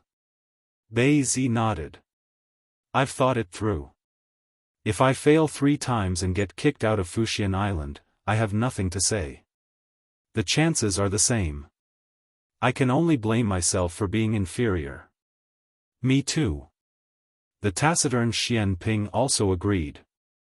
They had misunderstood. It wasn't that Yu Qianzhou couldn't get over it, it was that Guan Yu was too dishonest. He didn't even tell him these basic things, causing him to be in the dark and keep asking idiotic questions. It was obvious that Guan Yu had a problem with his mentality, and he was deliberately trying to embarrass him. As for whether he was a true disciple of Fuxian Island, it wasn't important to him. As long as he built his foundation, everything was fine. Moreover, he had a trump card that could solve all his troubles. Thinking about this, Yu Qianzhou smiled. Wasn't Guan Weiwu the most powerful in the elixir refinery pavilion? Wasn't Guan Weiwu an elixir fanatic? I don't believe that the elixir recipe of an elixir ancestor can't deal with you. Chapter 51. He thought about how he had never looked at the pill formula in detail. Without a basic understanding of it, he reckoned that he wouldn't be able to fool Guan Weiwu even if he wanted to. With this thought in mind, he couldn't bring himself to drink anymore. Yu Qianqiu raised his head and drained the wine in his bowl. He put down the bowl, stood up, and apologized to the three. I'm not feeling well. I'll go back and rest first. Next time, I'll treat you all to a good drink. With that, he hurriedly turned around and left. The three of them stared at him in shock as he entered his room and closed the door. Ling Feng quietly said, "It looks like he's still taking things too hard." "It's nothing. He'll be able to accept it after some time," Bei Zi said. Xian Ping, who had been drinking silently, turned his head to look at the closed door. He suddenly said, "Not necessarily." Then he continued drinking. Ling Feng and Bei Zi looked at each other, unsure of what he meant by that. The moment Yu Qianqiu closed the door, he immediately disappeared from the room. He urgently wanted to find the white fox, hoping that she could help him remove the restrictions on the Jade Archive. Among the people he knew, the white fox was probably the only one who had that ability. Who else could he look for but her? She was able to set up a formation with just a few spirit stones, so she must have a certain understanding of formations and restrictions. Returning to the Golden Pearl, he used his divine sense to investigate and confirm the white fox's location. With a thought, he appeared outside the white fox's garden in the blink of an eye. There was now another capable assistant in the flower bed. Chen Feng seemed to have thought things through and was busy farming with Guan Yu. Seeing Yu Qianqiu's arrival, the former glanced at him before lowering his head and disappearing. He snorted coldly to express his dissatisfaction, while the latter happily nodded and smiled in greeting. Yu Qianqiu wasn't in the mood to pay attention to the two of them. He affectionately called out to the white fox, "Sister," and walked over. The white fox's peerless beauty, coupled with her white robe, stood among the green leaves and fresh flowers. It was very pleasing to the eye. She frowned slightly and said, "Why are you so diligent today? You haven't even been out for a day, right?" Yu Qianqiu smiled in embarrassment. He naturally couldn't directly say that he had something he needed her help with. However, he was also thick-skinned and could easily flatter her. Who told Big Sister to have a beauty that could captivate even the birds and beasts, a beauty that could outshine the moon and put flowers to shame? I missed Big Sister, so I couldn't wait to see beautiful Big Sister. One had to know that there were no such words of praise in this world that could captivate even the birds and beasts. Suddenly hearing such words from his mouth, the white fox, who knew she was beautiful and was used to being praised by others, could not help but feel her heart flutter and her pretty face blushed. No matter how extraordinary a woman was, who wouldn't want to be the most beautiful woman in the world? Who wouldn't want the nicest words of praise to be used on them? Even immortals were no exception. The heart under her plump chest was beating a little erratically. Looking at this younger brother who always said frivolous words to her, she wanted to get angry but couldn't. She had finally experienced this scoundrel brother of hers. Every time he said words that could make a woman flustered, she really couldn't stand it. Although she knew he wasn't really frivolous, she still had to act angry, otherwise, he would become arrogant. She then asked coldly, "Your words sound nice, but I'm afraid you have something to ask me for help with?" This sister really knew him too well. She immediately saw through his intentions. However, when he was free, he really didn't come to see her. Yu Qianqiu was a little embarrassed to open his mouth. His eyes wandered around, pretending not to hear anything as he admired the flowers around him. Yu Qianqiu stared blankly at the flower bed to his side, which had all sorts of flowers in full bloom. If he remembered correctly, the last time he came here, he had clearly seen Guan Yu sowing the seeds. It hadn't even been a day since then, so why were the flowers already so red? How could they grow so fast? Could it be that he remembered wrongly? Yu Qianqiu thought that his memory was pretty good, but he didn't have a photographic memory. But this kind of thing shouldn't be wrong. He looked around the flower bed and then looked at where he was standing. It shouldn't be wrong. When were these flowers planted? Yu Qianqiu pointed at the flower bed beside him and asked suspiciously. The white fox didn't answer his question. Instead, it turned its head to the side proudly and also pretended to admire the flowers. This was something that he learned quickly from his younger brother. Yu Qianqiu looked at Guan Yu, who was smiling and looking at him. The latter waved at him and said, "Boss, do you want to know what's going on? Come here, I'll show you something good." Guan Yu's words clearly showed that he knew what was going on, and he didn't remember wrongly. There was indeed something wrong with this flower bed. Yu Qianqiu nodded and walked over obediently. He asked curiously, "What good thing do you want to see?" Guan Yu smiled and didn't answer. He took out a small bag from the storage bag on his waist and grabbed something from it. He put it in his palm and stretched it over. Yu Qianqiu stretched his head out and stared blankly at the two black dots on Guan Yu's palm for a long time. He then asked uncertainly, "Are they flower seeds?" "Smart. Boss is the boss, you can even see through it." Guan Yu looked at the two black dots on his palm and said, "That's right, they are two flower seeds. F*ck, you dare to trick me." Yu Qianqiu was angry. He rolled up his sleeves and was about to make a move. This Guan Yu was getting more and more impudent. He had schemed against him several times, and seeing that he didn't care about it, he was getting more and more excited. Pfft! The white fox on the side couldn't help but cover her mouth and laugh. She seemed to be very happy to see her brother make a fool of himself. Yu Qianqiu was stunned. He turned his head and couldn't help but be stunned. This was the first time he saw the white fox smile like this. Under her smile, all the flowers around her paled in comparison. He finally understood why the ancients in his previous life would describe beauties as being able to outshine the moon and put the flowers to shame. No matter how beautiful the flowers were, how could they be more beautiful than the beauty in front of him? Guan Yu and Xiaofan were also stunned. They had never seen the white fox like this. The white fox clearly realized that she had lost her composure. Her pretty face instantly darkened, and she glared at the three of them coldly. The three of them shuddered at the same time and woke up. "Hey! Big sister! You really are a seductress who can charm people to death." Yu Qianqiu groaned helplessly in his heart. He looked at Guan Yu and said, "Forget it. Since you were able to make my big sister smile, I won't argue with you today." "Why are you arguing?" "I said I would show you something good. Do you think I would lie to you?"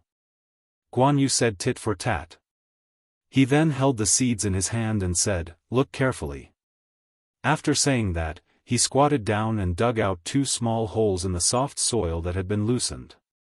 He picked up the two seeds in his hand and put them in the two holes.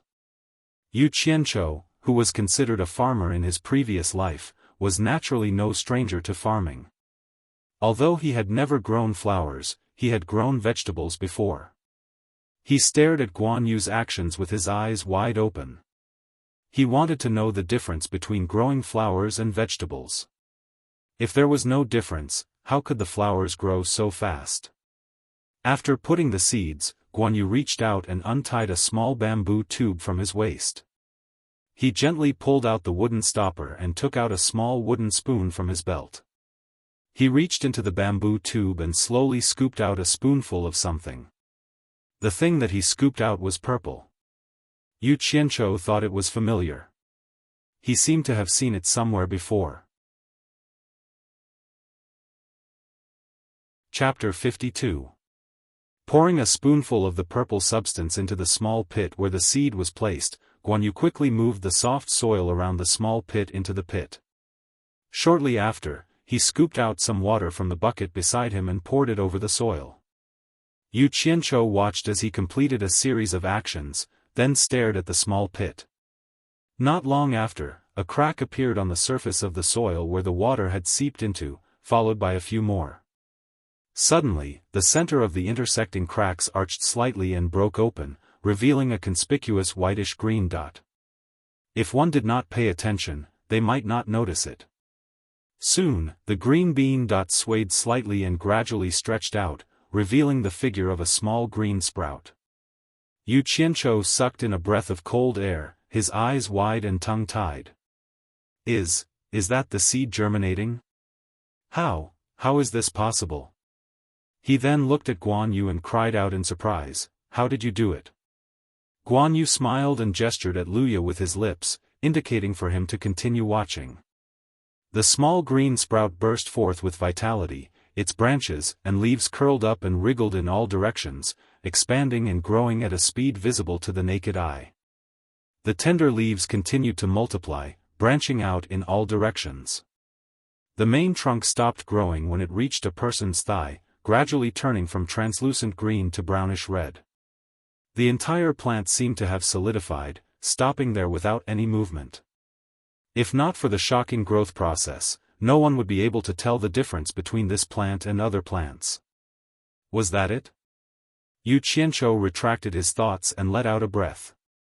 Suddenly, the plant moved again, its branches and leaves swaying, attracting his attention again. The plant's silence seemed to be brewing something. Its branches were trembling, and the joints of the leaves and stems had bulges the size of beans. This was the case in many other places. When it reached the size of a broad bean, flower buds could be clearly seen. Then, as if something was trying to break free from its restraints, the flower bud struggled to break free. Bright colors began to bloom, expand, take shape, and solidify. Fresh flowers appeared in front of them, their petals bright and fresh, their stamens pitiful. After a long time, when there was no movement, the people standing at the side could smell a faint fragrance. Just like that, a plant with dozens of flowers blooming on its branches stood in front of him. From sowing, irrigating, germinating, growing, branching, budding, and blooming, it was only the time it took to brew a cup of tea. It was really incredible. Yu Qianzhou, who had been holding his breath for a long time, slowly turned his head and looked at the bamboo tube in Guan Yu's hand. Apart from the purple substance, he did not notice anything unusual during the planting process. It was obvious that the substance in the bamboo tube was the key. Guan Yu smiled and shook the bamboo tube in his hand, saying, "Let me show you again." After saying that, he squatted down and repeated the planting process in another small pit with seeds. However, when he placed the purple substance, he added half a spoonful more. Soon, the seed grew into a plant with flowers swaying on its branches. Yu Qianzhou, who had been silently observing its growth, did not notice anything unusual about it. Looking at the two flowers standing side by side, just as he was feeling suspicious, an abnormality suddenly occurred. The flower that was planted later had its petals changed. The dazzling bright color was dimming, to be exact, it looked like it was slowly aging.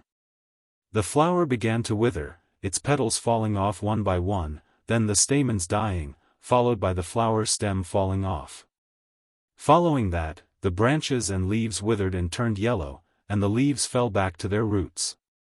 In the end, only a withered branch was left on the ground, and it was hard to tell that it was the same kind of flower that was in full bloom beside it. "How is it?" Guan Yu shook the bamboo tube again and said with a smile, "What I showed you is not bad, right?"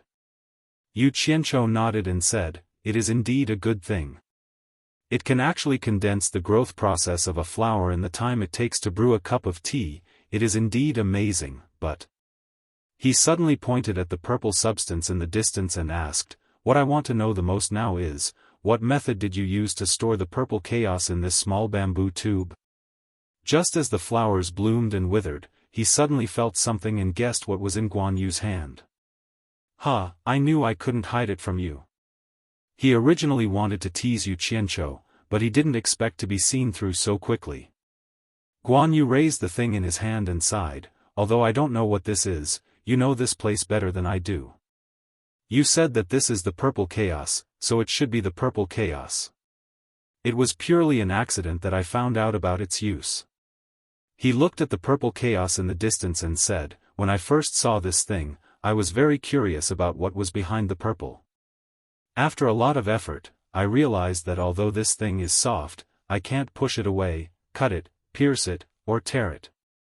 It is really amazing, let alone store it. I thought you might have a way, after all, you know this place better, but now it seems that you don't know. Yu Qianzhou nodded and said, then how did you do it? Huh, what a coincidence. A few days ago, I was hungry, so I took a stick to catch a rabbit. No one would have thought that the purple chaos that couldn't even be broken by iron and stone could actually be cut by the stick in my hand. After trying a few more times, I finally realized that this purple chaos was not afraid of anything, only things with the wood attribute could restrain it. I made a wooden spoon and dug out a few pieces to store it, but I realized that using anything else to store it would be useless. Once I put it in, it would slowly disappear. In the end, I remembered that bamboo is also something with the wood attribute, so I got a piece and tried it. Huh, it really worked. Guan Yu laughed proudly.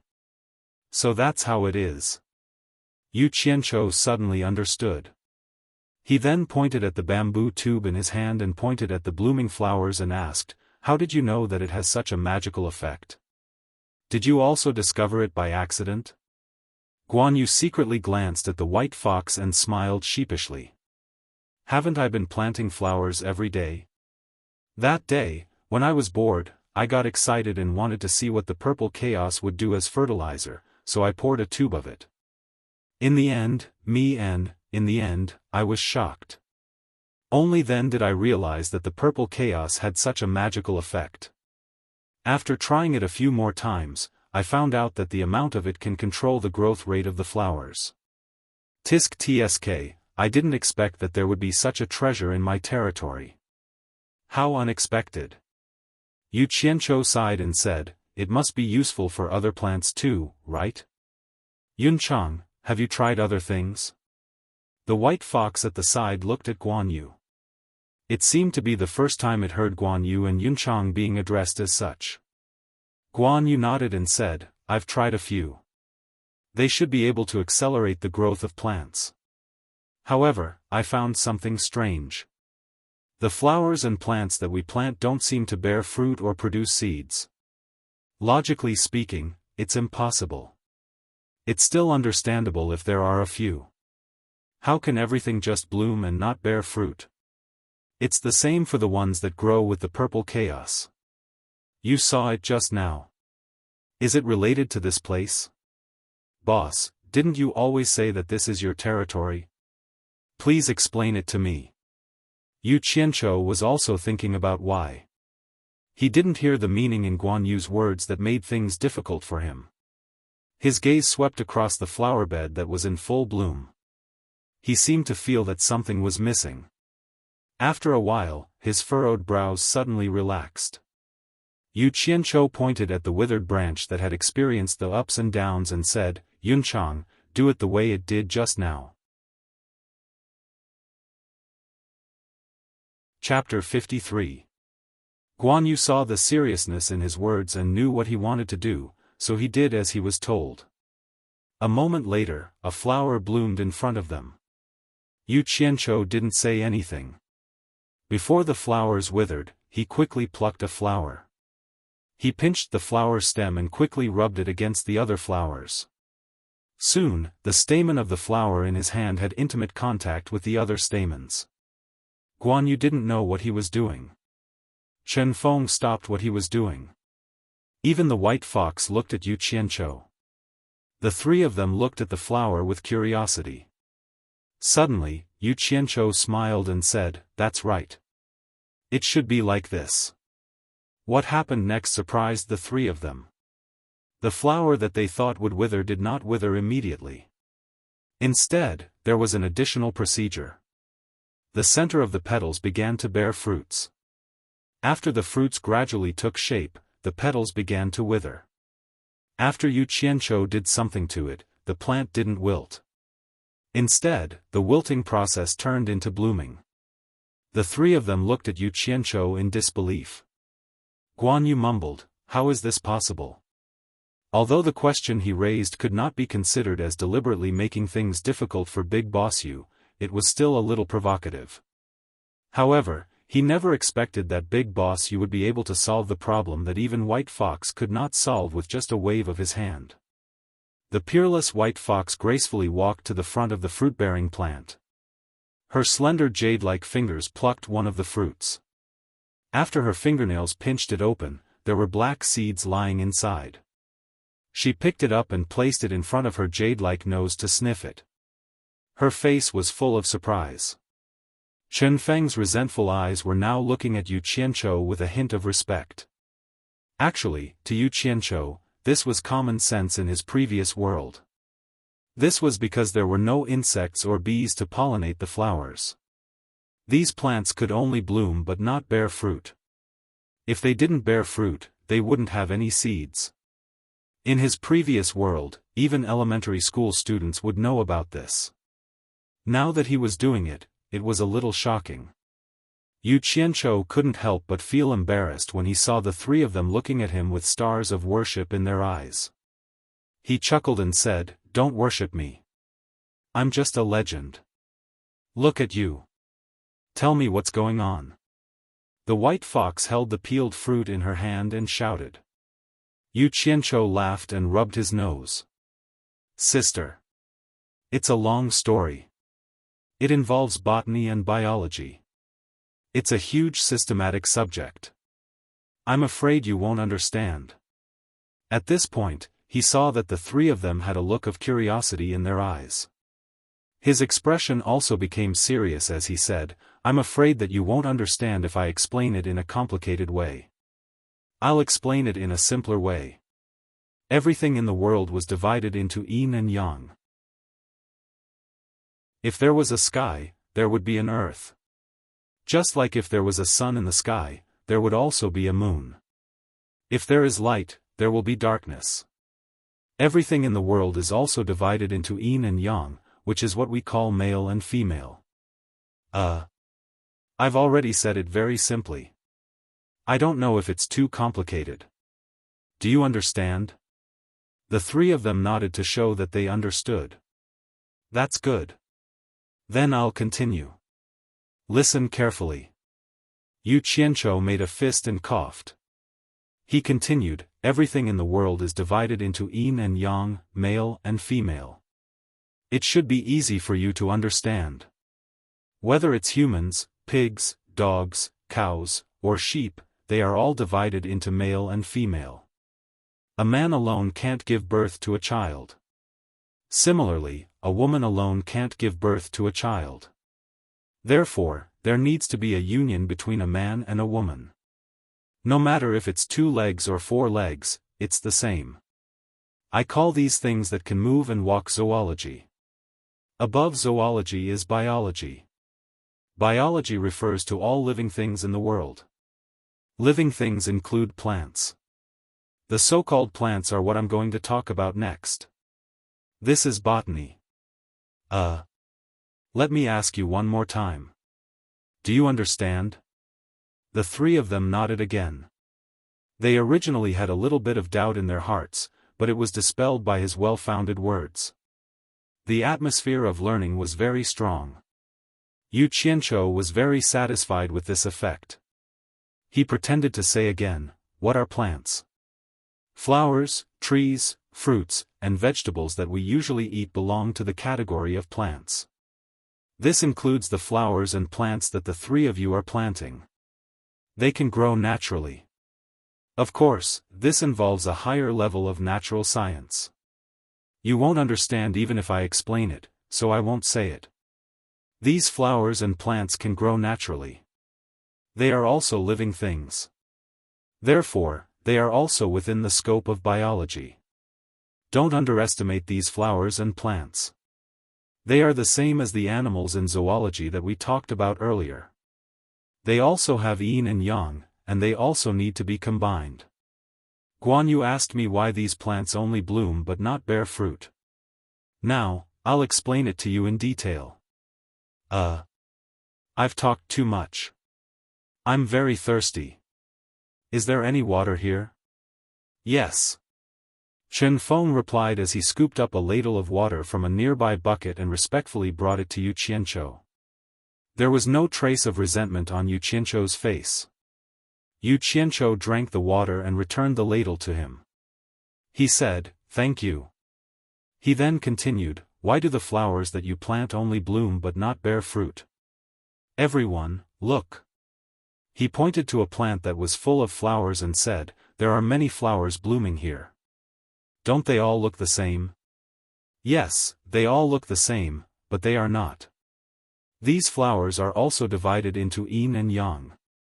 If they want to bear fruit and produce seeds, just like humans, they also need to combine yin and yang. However, they can't combine like humans. Therefore, they need external help.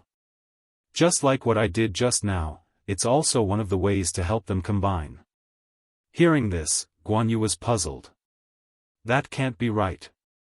The flowers and plants in the outside world haven't been helped by humans to combine, but they still bloom and produce seeds. Xiaofan and the white fox also looked at him suspiciously. Obviously, they agreed with what Guan Yu said. That's a very good question. It involves entomology in zoology.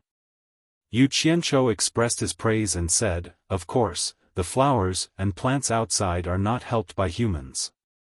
They are other animals, which are the insects in animals." What are insects? All of you should have seen butterflies, bees, and other insects, right?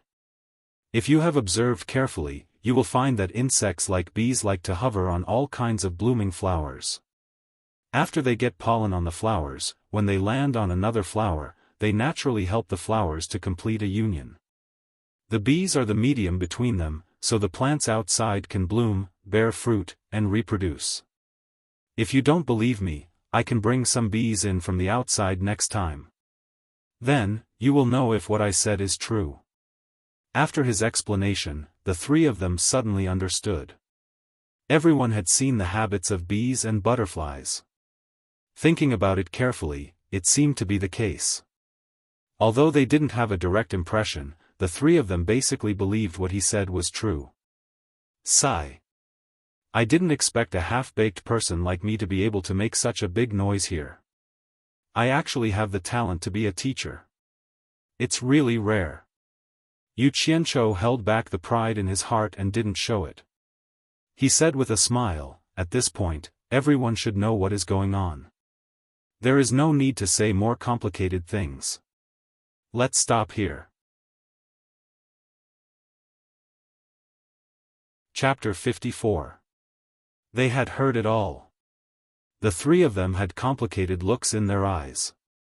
They had not expected Yu Qianzhou to be so knowledgeable.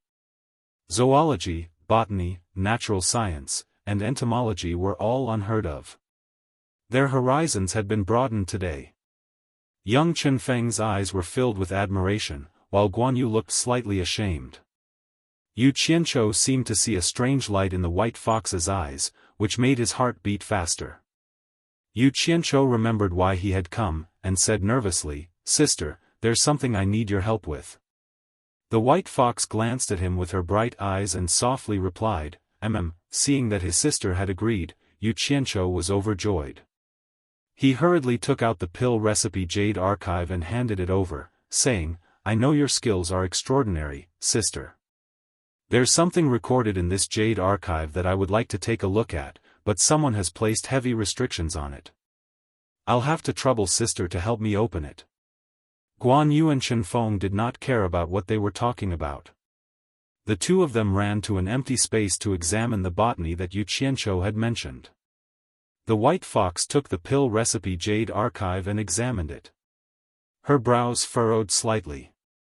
Yu Qianzhou asked nervously, "Sister, is it impossible to remove?" The white fox shook her head lightly, and said, "The person who set up the restrictions has a very high level of attainment in formations. There are a total of 7 layers of restrictions. The first layer has already been broken, and the first few layers are not difficult for me.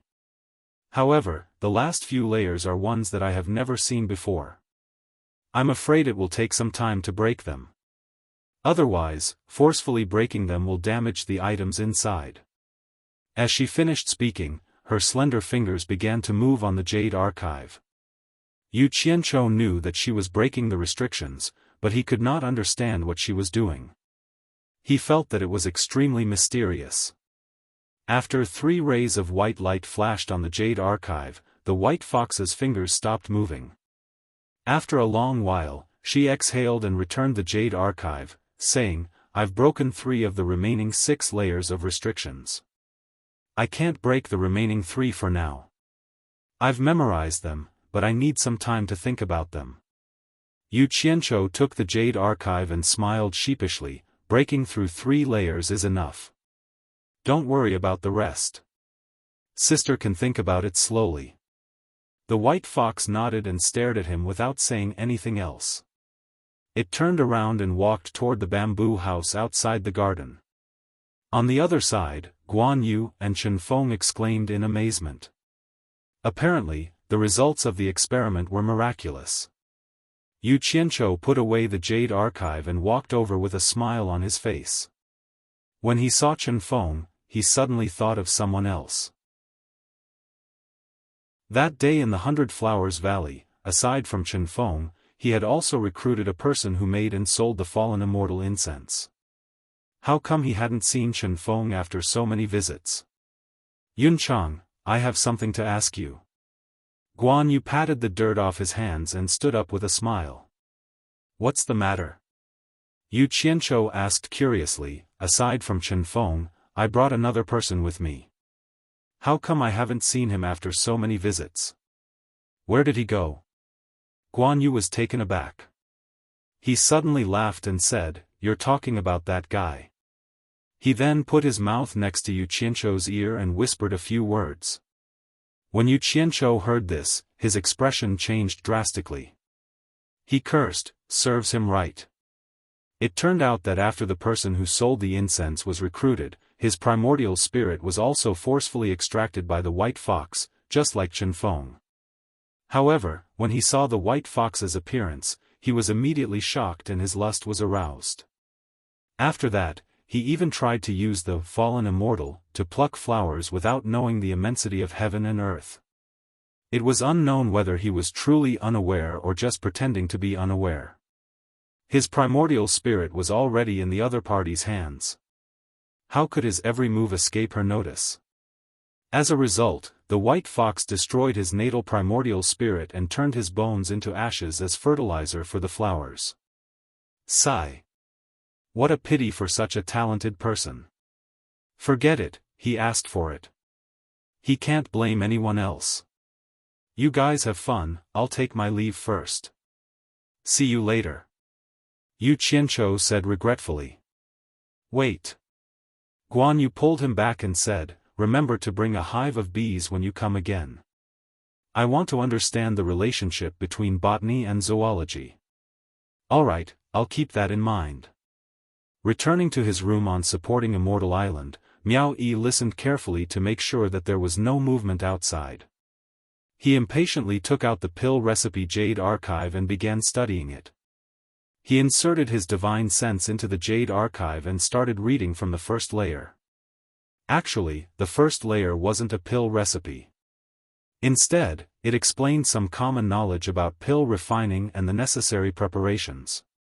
For example, the best type of fire to use for pill refining and the best type of pill furnace to increase the success rate of pill refining. There was a whole bunch of information written on it. For Yu Qianzhou, who was a complete layman in pill refining, these headache-inducing questions were exactly what he needed to understand. These were the things he lacked. Hence, he read very attentively, memorizing every single word as he read. The second layer wasn't a pill recipe either. As soon as Yu Qianzhou's divine sense entered the jade archive, he felt as though he had entered a sea of various spiritual plants. Not only were the names and medicinal effects of the various spiritual plants described in detail, but even the shapes and appearances of the herbs were vividly displayed before his eyes. The level of detail was enough to make one's hair stand on end. Even the growth habits of each herb and the places where it was easy to collect them were listed. Yu Qianzhou was shocked. It wasn't just a normal shock, but a very, very shock. Even though he knew nothing about medicinal herbs or pill refining, he now knew that he had picked up a treasure. He was glad that he had made a wise decision to obtain this item from Lu Zhengguang.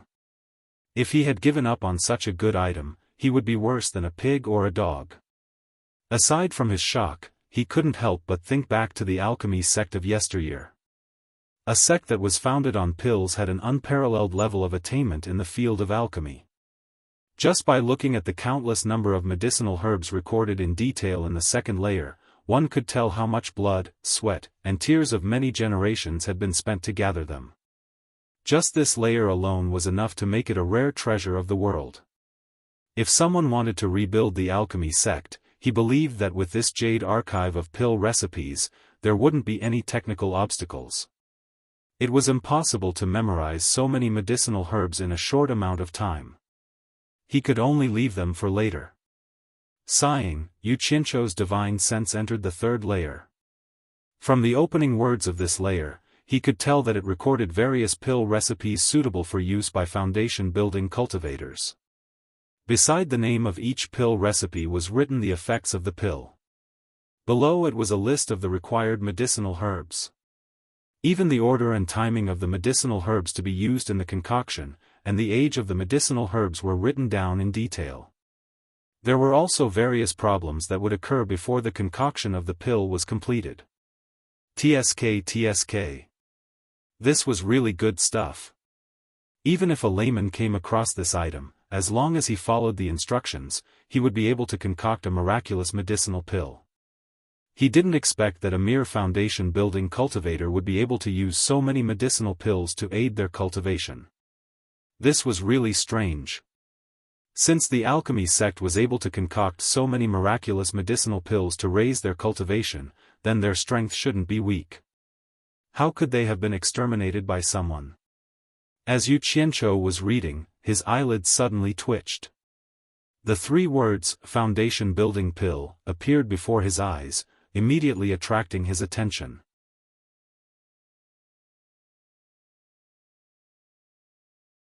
Chapter 55.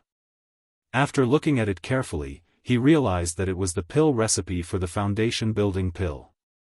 This pill recipe alone required 9 types of spiritual plants.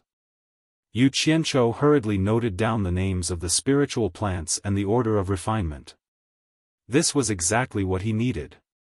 The fourth layer was the pill recipe for the core formation realm. Yu Qianzhou casually glanced at it. His mind was preoccupied with the foundation-building pill, so he lost interest in reading any further. The voices of Ling Feng and the others came from outside. He carefully put away the jade archive containing the pill recipe. "Why don't I see Yu Qianzhou?" It was Yan Shu's voice. Yu Qianzhou opened the door and shouted, "He's here, he's here." "Greetings, Grandmaster Yan." He hurriedly jogged over to Yan Shu and bowed with a smile, then greeted the other three with a smile.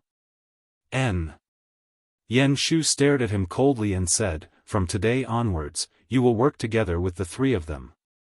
If you dare to slack off, you will be severely punished. Do the 4 of you understand?" The last sentence was meant for everyone to hear. Only Yu Qianzhou smiled flatteringly and said, "Understood, understood." The other 3 remained expressionless. Yan Shu's expression darkened. He snorted coldly and turned to leave. "Grandmaster Yan, take care." Yu Qianzhou smiled as he watched Yan Shu leave. He then straightened his slightly bowed waist. Suddenly, he realized that the 3 people beside him were looking at him with disdain. It was obvious that they weren't interested in his flattery. Yu Qianzhou looked at the 3 of them and smiled.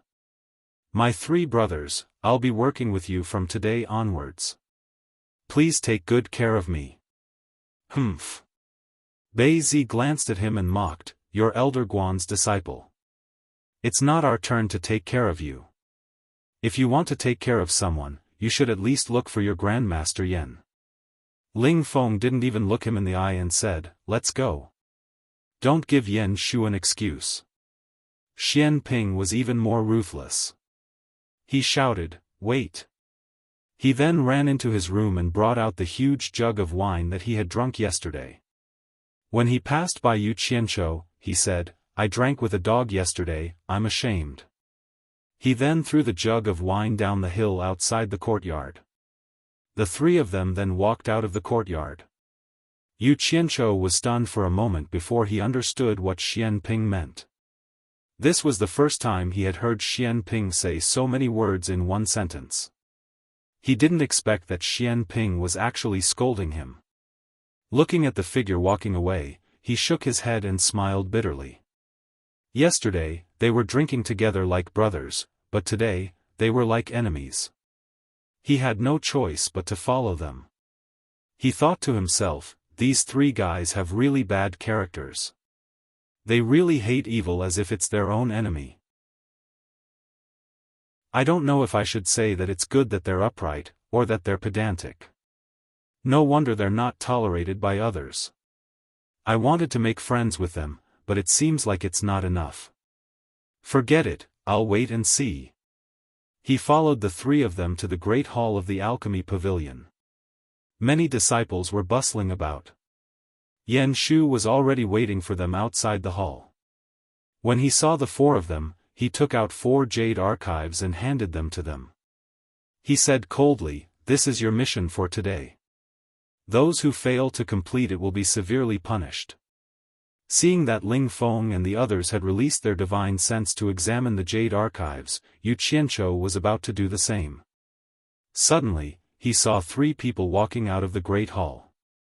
He knew all 3 of them. The ones walking in front were Guan Weiwu and Elder Fei of Wanfen Garden. The 2 of them were talking as they walked. Behind them was a beautiful woman. Yu Qianzhou had met her once before. She was the woman he had met in the shop on Fuxian Island in the 100 Flowers Valley. He remembered that there was a man with this woman. The 2 of them looked very similar. He guessed that they were either brother or sister. The 2 of them addressed Elder Qin as senior uncle. Obviously, they didn't use the messy form of address on Fuxian Island. The shopkeeper in the shop addressed them as young Palace Master and young Mississippi. It seemed like this girl had a powerful background. When they walked to the side of the few people outside the hall, Elder Guan, who had always been domineering, actually said to Elder Fei politely, please. Elder Fei smiled bitterly and said, just don't push my Wanfen Garden too hard in the future. The arrival of the 2 alarmed the crowd. One after another, they greeted, Elder Guan, Elder Fei. Only Yu Qianzhou called out, greetings, Master. It was unusually ear-piercing and attracted the attention of the crowd. When Guan Weiwu saw that it was Yu Qianzhou, he happily nodded at him. Clearly, it wasn't as Ling Feng and the others had said, that this muddle-headed master would forget who his disciple was. When Elder Fei saw that it was Yu Qianzhou, his face twitched slightly, as if he had recalled some unpleasant memories. Then, he rolled his eyes and stared at Yu Qianzhou, enunciating each word clearly, so it's Yu Qianzhou. There was something wrong with this old fellow. Could it be that he was still brooding over the immortal supporting token? Yu Qianzhou suddenly felt that something was wrong. Thinking that this was the alchemy pavilion, he couldn't do anything to him, so he greeted, greetings, Elder Fei. You are Yu Qianzhou? The woman behind the 2 elders suddenly asked and then stopped talking. Yu Qianzhou was stunned. How did she know me? It seemed like I was very famous on Fuxian Island. Elder Guan looked at the woman strangely and asked, you knew him before? The woman shook her head and didn't say anything. It seemed like she was thinking about something. Elder Fei smiled mischievously and said, Elder Guan, I have something to ask of you. As he spoke, his eyes were obviously staring at Yu Qianzhou with bad intentions. It made the latter's heart beat faster. Elder Guan also looked at Yu Qianzhou and frowned. What's the matter? Elder Guan, you also know that my myriad fragrance garden is short of manpower. The sect leader also said that he would transfer some people to me. I see that your disciple is very smart. Why don't you lend him to me for a while? Elder Fei said indifferently. Ah! Yu Qianzhou let out a strange cry. This old fellow was obviously using his position to take revenge. If he really went, who knew what would happen to him? Immediately, a pitiful expression appeared on his face as he looked at Guan Weiwu. This. Elder Guan didn't say anything. He was a pill addict, not an idiot. Naturally, he could see that Elder Fei had bad intentions for his disciple. On the other hand, Yan Shu seemed to see something fishy. He looked at the pitiful Yu Qianzhou and then looked at Elder Fei, who had a sinister smile on his face. He smiled thoughtfully. Why? Elder Guan, you can't bear to part with your disciple? Elder Fei asked. His eyes glanced at the woman behind him. Elder Guan also looked at the woman and sighed. He said to Yu Qianzhou apologetically, Yu Qianzhou, go to Elder Fei's myriad fragrance garden and help him for a while. When you come back, I will personally teach you the way of alchemy. Master, can I not go? Yu Qianzhou begged. How dare you? Yan Shu shouted, a Qi refinement stage disciple dares to bargain with an elder of our pavilion. Do you still have any respect for Fuxian Island's rules? Yu Qianzhou was startled. Motherf *Ker, what did I do to provoke you? My life is already bitter enough, so why did you run over to join in the fun? Seeing me sucking up to you, do you really not know who you are? Now that my future is uncertain, I don't care who you are. He was immediately enraged. He opened his mouth and shouted even louder than Yan Shu, Yan Shu. Shut up. Who do you think you are? What does it have to do with you that I am talking to my master? Since when did you have the right to interrupt an elder's question? Do you still have any respect for Fuxian Island's rules? Do you think that just because your father is an elder, you don't care about the other elders? Do you really think that Fuxian Island belongs to your family? In front of my master and Elder Fei, it's not your turn to show off your might. Get lost. Chapter 56. His words were too vehement, and his voice was loud enough that everyone outside the grand hall could hear him. In an instant, the entire hall fell into a frightening silence. Everyone turned to look at him, and almost everyone was dumbfounded. Ling Feng and the other two, who were initially mocking Yu Qianzhou for sucking up to him, had their mouths wide open in disbelief. Elder Guan and Elder Fei were also a little dumbfounded. On the other hand, the young woman didn't understand the gravity of the situation, and was a little flabbergasted by everyone's expressions. Yan Shu's face was green and red at the same time. His eyes were protruding out of their sockets, and he pointed at Yu Qianzhou with a trembling arm. It seemed that he was extremely angry. Guan Weiwu, who was standing at the side, shouted, "Enough." Then, he looked at Yu Qianzhou and said in an irrefutable tone, "It's decided then. You will follow Elder Fei to the myriad fragrance garden to help out." Seeing that the outcome had been decided and that there was nothing he could do to change it, Yu Qianzhou silently nodded. Then, let's go. Elder Fei smiled as she crossed her arms in front of her stomach. She then led the way down the mountain, and the young woman followed closely behind. Yu Qianzhou passed the jade archive in his hand to Ling Feng, then bowed to Guan Weiwu and said, "Take care, master." Then, he left the mountain. Everyone watched his silhouette as he descended the mountain. Only Yan Shu's eyes were filled with resentment. At the same time, there were quite a few people who were looking at Yan Shu with gloating expressions. It seemed that he wasn't that popular after all. Elder Fei leisurely walked down the mountain, while the young and beautiful woman followed suit. Yu Qianzhou lagged behind the two of them by about a dozen meters. If this had happened in the past, he would have followed closely behind the young woman as well. Even if he didn't get intimate with her, it would still be a pleasure to follow behind a beautiful woman and watch her swaying her buttocks. Of course, the premise was that Chu Ping'er and the white fox didn't know about it, and he wasn't in a bad mood. He was indeed in a terrible mood. He had just seen a glimmer of a bright future from the pill formula Jade archive when he unexpectedly bumped into Elder Fei. Elder Fei must not have had any good intentions in dragging him to the Myriad Fragrance Garden. From what he knew, most cultivators were at the level of beasts, especially the old ones. Each of them had either lived for more than 100 years or 200 to 300 years. Their humanity had long been eaten by dogs, and they acted according to their own whims. How dangerous! Elder Fei Dinan stopped his footsteps and turned his head to look at the dejected Yu Qianqiu.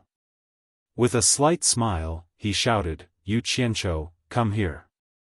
Then, he continued to walk down the mountain. Yu Qianqiu was stunned. He had no choice but to lower his head when he was under someone else's roof. He was following him now. Without saying a word, he eagerly ran to Elder Fei's side and said with a flattering smile, "Elder Fei, what instructions do you have for me? If there is anything, just tell me. I, Yu Qianqiu, will not hesitate to climb a mountain of swords or plunge into a sea of flames." Looking at Yu Qianqiu's despicable face, Ferdinand was greatly astonished. The words that were just about to come out of his mouth could not come out. To be honest, when Ferdinand saw Yu Qianqiu, he was indeed a little unhappy in his heart. However, he did not have any intention of harming him. However, he still had the intention of teasing and fooling around with him. Hence, he suddenly thought of asking for him. Just now, when he suddenly saw Yu Qianqiu on the mountain, he could not help but look at Yu Qianqiu in a new light. Nowadays, there were really fewer and fewer young people like him. He no longer had the intention of fooling around with him. Instead, he began to care for him. However, this despicable face of Yu Qianqiu and his fearless attitude just now were worlds apart. It was very unappetizing. Ferdinand immediately snorted coldly and said, "Nothing, I just want you to hurry up and follow me." The worse his tone was, the more Yu Qianqiu nodded and bowed, saying, "Yes." Yu Qianqiu was also not willing to follow beside Ferdinand and watch his face. He could not help but find a reason to take a few steps back. He pretended to greet the beauty on the side and said with a smile, "I am Yu Qianqiu, Qi Refining Level 10. May I know how I should address you?" The woman also smiled and replied to him, "Yan Zixia, Foundation Establishment Early Stage. I just entered supporting Immortal Island today and am under Elder Fei of Myriad Fragrance Garden. Nice to meet you, nice to meet you. So it is Senior Master Yan." Yu Qianqiu bowed and said. The woman nodded and looked at Yu Qianqiu from head to toe. She also felt strange in her heart, this person is like a completely different person from just now. Myriad Fragrance Garden occupied the largest area among all the branches of supporting Immortal Island. It was also the place with the most abundant spiritual qi. There was no other reason for this. Spiritual qi was needed to grow spiritual grasses. Of course, the land was also indispensable. Otherwise, how could it supply such a large sect? At the same time, Myriad Fragrance Garden was also the place with the most female disciples in the entire supporting Immortal Island. Almost 99% of the female disciples were in Myriad Fragrance Garden. There were probably close to 1,000 of them. Of course, there was a reason for this. Spiritual grasses were different from ordinary herbs. They needed to be carefully cared for. Women were naturally more meticulous than men. They were the best candidates to take care of these flowers and plants. It was also not a very strenuous work. The strenuous work was done by the minority of male disciples. Yu Qianqiu had not been here for long. He did not have the time to understand or listen to others. Thus, he did not know about these things. When he stepped into Myriad Fragrance Garden, which was filled with spiritual qi, fresh air, and fragrant air, his eyes were filled with light and graceful figures. There were beautiful women coming and going everywhere. Yu Qianzhou rubbed his eyes. He thought that it was an illusion of some formation. He immediately followed behind Ferdinand. He was afraid that he would go to the wrong place and be trapped by the formation. He did not expect Elder Fei to rescue him in time if he was trapped. When he heard that this group of thin and plump girls respectfully saluted and called Elder Fei when they saw Ferdinand, and that Ferdinand nodded in return, Yu Qianzhou was a little dumbfounded. This was not an illusion. It was real. Myriad Fragrance Garden actually raised so many female disciples. Moreover, all of them were not bad. Damn! Is this Myriad Fragrance Garden or Myriad Flower House? Yu Qianzhou was very shocked. If it was not for this extraordinary environment, he would really suspect that he had come to a brothel. He was immediately overwhelmed. It would be a waste not to look. Ferdinand led the two of them to the main hall of Myriad Fragrance Garden. He called someone over and said a few words. Then, he brought Yan Zixia away to make arrangements. Yu Qianzhou was still a little dazzled and did not come back to his senses. Ferdinand, who was sitting high in the main hall, stroked his beard and smiled. He had already made arrangements for him. He lightly shouted, "Come." At the same time, he also woke up Yu Qianzhou. A female disciple outside the door hurriedly walked over and saluted, "Elder." Elder Fei pointed at Yu Qianzhou and said, "This is the disciple I borrowed from the alchemy pavilion to help. His name is Yu Qianzhou. Bring him to Ma Jiugu. Tell Ma Jiugu that the matter of raising spirit grass in Myriad Fragrance Garden will be handed over to Yu Qianzhou." A surprised look flashed on the female disciple's face. She saluted and said, "Disciple understands. What kind of work is raising spirit grass?" As Yu Qianzhou was secretly muttering, he heard Ferdinand ask, "Yu Qianzhou, do you have any dissatisfaction with this elder's arrangement for you?" "No, no," disciple resolutely obeys Elder Fei's arrangement. Yu Qianzhou smiled respectfully. "That's good." Ferdinand waved his hand and said, "Bring him away." "Yes." The female disciple respectfully retreated. Yu Qianzhou vaguely felt that something was wrong. It was not good for him to say anything more. He could only follow the female disciple obediently. Chapter 57. Along the way, Yu Qianzhou was still wondering what the spirit-nurturing grass was for. And who was that Ma Jiugu? She must be someone extraordinary for Elder Fei, who was in charge of Myriad Fragrance Garden, to call her aunt. Thinking about this, he felt slightly nervous. The female disciple who led the way at the side sized Yu Qianzhou up from time to time. Naturally, it wasn't because she had taken a fancy to him. With his ordinary appearance that was at the bottom of the pile of ordinary people, there were probably very few people that would take a fancy to him. She was also wondering who this person was. Elder Fei personally borrowed him from the alchemy pavilion. Why did he make him do the work of nurturing the spirit herbs? The female disciple suddenly recalled a rumor a few days ago. There was an itinerant cultivator who entered supporting Immortal Island with an immortal supporting medallion. He was the disciple of Alchemy Pavilion's Elder Guan. It was said that dozens of elders fought fiercely for the immortal supporting medallion. In the end, it was Elder Guan who obtained the immortal supporting medallion. That itinerant cultivator's name was Yu Qianzhou. Could it be this person? Thinking about this, the doubts in her heart were easily resolved. When she looked at Yu Qianzhou again, a trace of pity appeared in her eyes. Yu Qianzhou felt gloomy. He looked at the scenery of Myriad Fragrance Garden to relieve his worries. There were all kinds of spirit herbs planted all around the garden. Smelling the refreshing fragrance, there were many beauties working in the garden. There were all kinds of terrains in the Wanfen garden. There were high hills, low depressions, and flat lands, and all kinds of spiritual herbs were planted everywhere. There were also many flowers and fruits. The colorful spiritual herbs swayed in the breeze. Occasionally, when the wind was strong, the hem of a skirt would be blown up and a delicate hand would be pressed down. It made one's imagination run wild. What a great place! It turned out that spiritual herbs and beauties were also a pretty good scenery. Yu Qianzhou's worries eased a lot. At the same time, he couldn't help but admire the eyesight of the major sects in the cultivation world when it came to accepting disciples. Not all of the female disciples were outstanding beauties, but because they all cultivated their bones, their appearances were much better than ordinary mortals. Of course, not everyone with a good bone structure had a good appearance.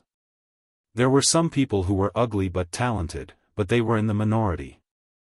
All in all, as far as the eye could see, the spiritual herbs were all pretty girls. There were also women who were in their prime and were slightly more mature and alluring. Yu Qianzhou was a little absent-minded as he wondered if he had arrived at womanland. They arrived at the foot of a mountain. It wasn't really a mountain, but it was at most a slightly higher hill. However, it occupied quite a large area. There were very few trees around the hill, and most of them were covered by various kinds of spirit herbs. The entire hilltop was occupied by an antique courtyard. It was obvious that it was a building that had existed for a long time. Although Yu Qianzhou's cultivation level was not high, along the way, he noticed that the spiritual energy nurtured by this mountain was the most abundant. The spiritual energy had already condensed into a faint mist. The female disciple stopped and reminded him, "Yu Qianzhou, this hilltop is the residence of consecrated Aunt Jiu. Consecrated Aunt Jiu doesn't like noise, so don't make too much noise later." Yu Qianzhou thought that she was reminding him out of kindness, but from the faint fear on her face, he could see that she was afraid that he would implicate her. The two of them were not familiar with each other, let alone a woman, so he didn't mind. He looked at the building on the hilltop and asked, "Is consecrated Aunt Jiu the Ma Jiu that Elder Fei mentioned?" "Lower your voice." The female disciple seemed to be startled by his words.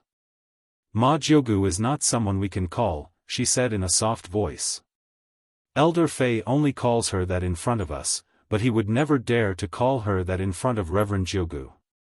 Consecrated Aunt Jiu used to be the aunt of the former sect leader, and also the previous elder who presided over Wanfan Garden. Her cultivation level has reached the late stage of passing calamity, and even the current sect leader has to greet her and call her Aunt Jiu." Yu Qianzhou replied with an "oh" and looked at the hilltop. He thought, so it's Ferdinand who wants to save face. But why did he send me to the old monster's place? Does he want to use the old monster to kill me? He wondered who would be stronger in a fight between the old monster and his sister. Both of them were in the late stage of passing calamity. "Let's go," the female disciple said. Yu Qianzhou nodded. He had originally wanted to get close to her and ask her what her name was, but seeing how timid she was and how she could barely be considered a beauty, he gave up on that thought. Going up the bluestone stairs to the hilltop and standing outside the wall, Yu Qianzhou found that the courtyard was really big and the wall was really high. The tall courtyard gate was open, and there was no one guarding the gate. He raised his head and looked at the three big words, "Mulberry Garden," engraved on the top of the courtyard gate. Then, he followed the respectful female disciple and quietly walked in. As soon as he entered, for some reason, Yu Qianzhou suddenly felt that the surrounding temperature dropped a lot. The inside of the wall and the outside seemed to be two different worlds. Walking through the dark courtyard surrounded by trees and green vines, his eyes suddenly opened up. There were all kinds of strange flowers and plants. There were actually many gardens inside, and they were also planted with spirit herbs. In each garden, there were one or two young girls working. Fortunately, the appearance of the young girls here seemed to be a grade higher than what he saw outside. A beautiful and dignified woman greeted the two of them with a smile. The female disciple hurriedly bowed and said, "Elder Lan." This made Yu Qianzhou also bow. That Elder Lan smiled and said, "What brings you here?" The female disciple pointed at Yu Qianzhou and replied, "This person is a disciple that Elder Fei borrowed from the alchemy pavilion. His name is Yu Qianzhou. Elder Fei said that he will be sent to Jiu Gu to worship the spirit herb." Yu Qianzhou? Spirit herb? Elder Lan was stunned. Her eyes paused on Yu Qianzhou and then she frowned and said, "What the hell is Fei Dinan doing? Alright, leave him to me. You can go back." "Yes." The female disciple obeyed and left. After listening to their conversation, Yu Qianzhou only felt uncomfortable and secretly cursed in his heart, "Damn. Since when did I become a thing that can be sent here and there? You come with me." Elder Lan smiled. "Yes." Yu Qianzhou obeyed the order and followed her. As they passed through several spirit herb gardens, Yu Qianzhou thought to himself that the spirit herbs planted here were definitely more precious than those planted outside. He couldn't help but look around, and to his surprise, he discovered that he had seen many of the spirit herbs in the pill recipe Jade Archive. He followed the woman to a courtyard. Once he entered the courtyard, he suddenly felt that the temperature had dropped a lot. He saw a well in front of him. When he walked past the well, he felt even more bone-chilling cold. Yu Qianzhou shivered from the cold. Although his cultivation level wasn't high, it was not a problem for him to be impervious to heat and cold. He didn't expect this small well to be so powerful. It was as if the temperature of the entire mountaintop was low because of this well. He couldn't help but glance at the well. The water wasn't deep, and he could see it by tilting his head. Strangely, even though the temperature was so low, the well water didn't freeze. It gave the courtyard an even greater sense of mystery. In the courtyard, a white-haired old woman was holding a young and beautiful girl's hand as she spoke. When Yu Qianzhou saw the girl, he was stunned. It was Yan Zixia, whom he had parted ways with not too long ago. Why was she here? He felt strange. When he got closer, he realized that the old woman's face was full of pockmarks. He couldn't help but think of the Ma Jiugu that Elder Fei had mentioned. The old woman turned her head and swept a glance at Yu Qianzhou. Her calm gaze actually made the latter's heart palpitate. She opened her mouth and spoke in an aged voice, "Little Lan, who did you bring here?" Yan Zixia was obviously curious as to why Yu Qianzhou would be here. The two of them nodded at each other. Chapter 58. Hearing the old lady's question, Elder Lan pouted like a little girl and muttered, "Ferdinand sent someone to deliver it to you. He said it's for you to grow spirit herbs." It's simply nonsense. Elder Lan's words proved that the old lady in front of them was Ma Jiugu, but looking at the way she spoke, she was full of worry and disgust. She didn't look like the beautiful and dignified woman from before. Thinking that most of the elders in Fuxian Island were over 200 years old, a woman over 200 years old acting like a spoiled little girl, it made people shudder. He quickly stepped forward and saluted, "Yu Qianzhou greets Elder Jiugu." "Yu Qianzhou?" Ma Jiugu seemed to have heard of his name and was stunned. "You're the individual cultivator Yu Qianzhou who joined Fuxian Island with the immortal supporting token?" "Yes, I am. Didn't I hear that Guan Weiwu accepted you as his disciple? Why did Ferdinand send you here? Are you Qi refining level 10? Strange, I can't see through your cultivation."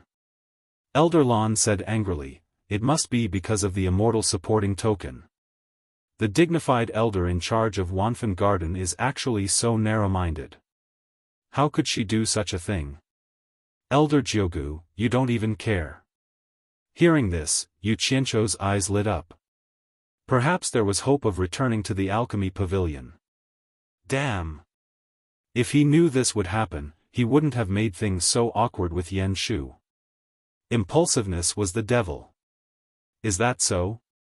Ma Jiugu expressed doubt and laughed, "Ferdinand is your man. If you want to care, you do it. I won't care." Then, he changed the topic and said cautiously, "However, he is the elder in charge of the 10,000 fragrance garden now. Regardless of the seniority of anyone in the 10,000 fragrance garden, Ferdinand's words are the law. I have to obey this rule. Lan lass, do as Ferdinand says and take him away. Hearing this, Yu Qianzhou's little thoughts that just jumped out sank again. Yes. Elder Lan felt very wronged. Behind her, there was another person who felt even more wronged than her. Of course, it was Yu Qianzhou. When he walked out of the courtyard, he vaguely heard Yan Zixia's voice. She seemed to be calling someone, great-grandmother. Was it Ma Jiugu? In the blink of an eye, Elder Lan turned back into that beautiful and dignified woman. She went outside and threw Yu Qianzhou to a female disciple named Furong. After giving a few instructions, she left. Yu Qianzhou was depressed. This was the first time in his previous life and this life that he had been sold out so many times in one day. Although he was depressed, this big sister Furong was really unbearable. She looked so thin that she couldn't even withstand a gust of wind. Half of her face was covered by a scar. If one looked at the other half of her face and looked at her figure from the back, she would feel like Xiaofan who fought against Yang Guifei. She was thin and fat. She was a thin beauty, but one couldn't look at her from the front. Otherwise, it would scare people. The clothes she was wearing were a lot older than the clothes of the other Fuxian Island disciples. There were even patches on her shoulders and a small cloth bag was hanging diagonally on her body. Heh, strange. When Furong saw his gaze, she was actually a little evasive. She seemed a little timid. After joining the cultivation world for so long, this was the first time he saw someone afraid of him. He immediately came to his senses. This girl with half a face either had low self-esteem or was a vicious person pretending to be a pig to eat a tiger. Yu Qianzhou bowed and said, I am Yu Qianzhou, Qi Refinement Level 10. Greetings, big sister. Ah. Half a face Furong was a little flustered. She hurriedly bowed and said, Fu.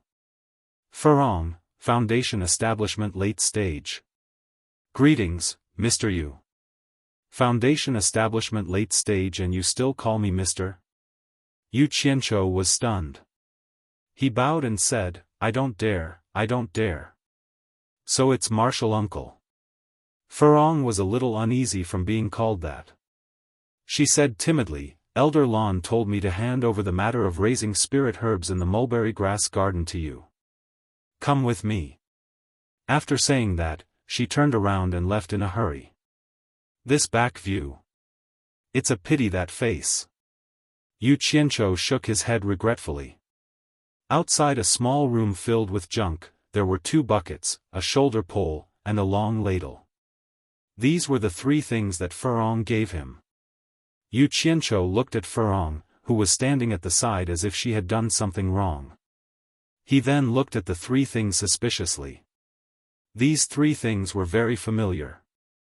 It was a very familiar combination. However, he couldn't remember where he had seen them before. Martial Uncle Furong, are these for me? What are they for? Yu Qianzhou frowned and asked. Spirit-raising grass. Furong's voice was almost inaudible. Oh. Yu Qianzhou smiled embarrassedly and said, hee hee. Martial Uncle, I just entered the sect not long ago. This, hee hee. I really don't know what this spirit-raising grass is for. Please enlighten me, Martial Uncle. Then come with me. Furong said in a low voice. She reached out her hand to take the 3 spirit-raising grass. Yu Qianzhou hurriedly stopped her and said, let me do it, let me do it. No need to trouble Martial Uncle. He could now see that this disfigured young Martial Uncle was really timid and shy. However, it didn't mean that he didn't know how to read the situation. The 3 items were snatched by him. He carried 2 buckets on his shoulder with a pole, and a long ladle was placed horizontally on the pole. He smiled and said, Martial Uncle, please. Furong shyly nodded her head. Her 2 small hands held onto the corner of her clothes, turning it over and over without letting go. She led Yu Qianqiu to the outside of the courtyard and walked along the tall wall for a full 10 minutes before stopping. There was a small ditch under the wall that was connected to a small pool in front of them. The yellowish-brown liquid in the pool gave off an unpleasant smell. The thing floating on it was basically something that everyone was familiar with, feces. To put it bluntly, the pool in front of them was a cesspool filled with feces and urine. Yu Qianqiu looked at the cesspool in front of him as if he was struck by lightning. His eyes widened. There was no need to explain. There was no need to explain anything. He understood everything. He was born in the countryside in his previous life. How could he not understand? The scene of farmers working hard and fertilizing crops in his previous life appeared in his mind. Spirit raising grass? Fertilizing spirit raising grass with human feces and urine? Spirit raising grass with human feces and urine? Spirit raising grass with human feces and urine? How could spirit raising grass absorb this? Yu Qianqiu's face first turned pale, then red, then green, then black. He was already showing signs of going berserk. No wonder these three things looked familiar at first. They were used for this. Furong, who was at the side, was so scared that she took a few steps back. Yu Qianqiu could be heard shouting with a choked throat, F***ck. Raising bullsh** T spirit raising grass. Ferdinand, you have guts. You want me to carry feces? The things on his shoulder were thrown to the ground. Looking at Yu Qianqiu, whose eyes were red and who was panting, Furong's hands clenched the corner of her clothes tightly. Her delicate knuckles were white, and there were tears at the corner of her eyes. She said with a slightly choked voice, Mr. Yu, you don't have to be angry. This is what I'm doing anyway. You don't have to do it. I won't tell Elder Lan. You can rest at the side. She carefully moved over and slowly squatted down. Her pale little hands picked up the things on the ground and put them away. Chapter 59. Scram. You damned B***tch, what are you swinging your tattered face in front of Laozi for? Ugly freak, I don't want you to be a good person, so go to the side and die for Laozi. Yu Qianqiu's face was filled with rage. With one kick, he sent the bucket that Hibiscus was holding up flying. Once again, he angrily shouted, Scram. The latter was so frightened that she trembled as she stood to the side. Her tattered clothes wrapped around her thin and weak body slightly curled up. On one half of her moving face and the other half of her frightening face, soybean-sized teardrops dripped down, but she didn't dare to cry out loud. This was the first time he had suffered such a great humiliation since he came to this world. In addition, he was indeed a temperamental person. When he wasn't provoked, he was willing to be a tortoise's grandson. But once he was angered, not to mention this pitiful older sister Hibiscus who was only at foundation building stage, in Onquangsung, he even cursed Wu Baoru, who was at nascent soul stage. Earlier, Yen Shu, who was at core formation stage, was an example. Looking at Hibiscus's tattered face in front of him, the more he looked at it, the more he felt it was disgusting. In his anger, he didn't care about the difference in their cultivation levels, nor did he care about whether or not he could defeat Hibiscus. Instead, step by step, he forced his way over and viciously cursed, Cry, you only know how to cry. What are you crying for? Why don't you take a look at your appearance? Damn yin and yang face, ugly freak. The more you cry, the uglier you look. Go to hell. The pitiful Hibiscus was forced to lean against the wall by him step by step. Hearing him curse her viciously, but he didn't let her cry, she really did force back her tears. Sparkling and translucent tears rolled in her eyes, looking very pitiful. If one looked carefully, they would discover that although Hibiscus's face was disfigured, her eyes were exceptionally bright and beautiful. Although they were covered in tears, there was gentleness and kindness in her pitiful eyes. It was unknown whether she was really stupid, cowardly, or really kind. Based on her cultivation level, beating up Yu Qianzhou was like chopping vegetables, but she meekly accepted it. Just like that, an average-looking man forced an ugly, weak woman into a corner. The two of them stared at each other, one furious, the other delicate and pitiful. After a long time, seeing that Yu Qianzhou's anger seemed to have subsided a little, Hibiscus loosened her hand that was tightly gripping the corner of her clothes and pointed at the manure pit. She said timidly and softly, "I'm going to work. If I'm late, I'll make Elder Lon unhappy." Actually, Hibiscus's voice was quite pleasant to listen to. Her voice was thin and neat, and her pearly white teeth moved up and down. Her faint words really had the effect of relieving heat. Yu Qianzhou was stunned. Was his voice a little too loud just now? Did the old man in the courtyard hear him? He was a little impulsive. Seeing that he didn't say anything, Hibiscus carefully moved out with her back rubbing against the wall. She picked up the wooden barrel that Yu Qianzhou had kicked far away and carefully put it back. Her eyes occasionally glanced at him, clearly still a little afraid of him. He then took out a white pill from the slanted cloth bag and tossed it into the cesspool. Tossing a pill into the cesspool? Yu Qianzhou seemed to have forgotten that he was still angry and watched curiously. As the pill sank into the cesspool, it instantly reacted and began to bubble. The yellowish-brown substance surged in the pool, making Yu Qianzhou feel disgusted and a little nauseous. He could bear it when the thing in the cesspool was not moving, but when it moved, it was really not something that ordinary people could bear. Although he came from a remote village, that was already a long time ago. On the other hand, Hibiscus calmly stood at the side, there was no abnormality on her face.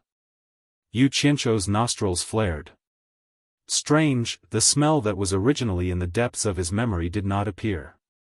Instead, there was a faint fragrance. It must be the effect of the pill. He wanted to get closer to see what was going on, but no matter how fragrant it was still feces. He was still unwilling to get closer.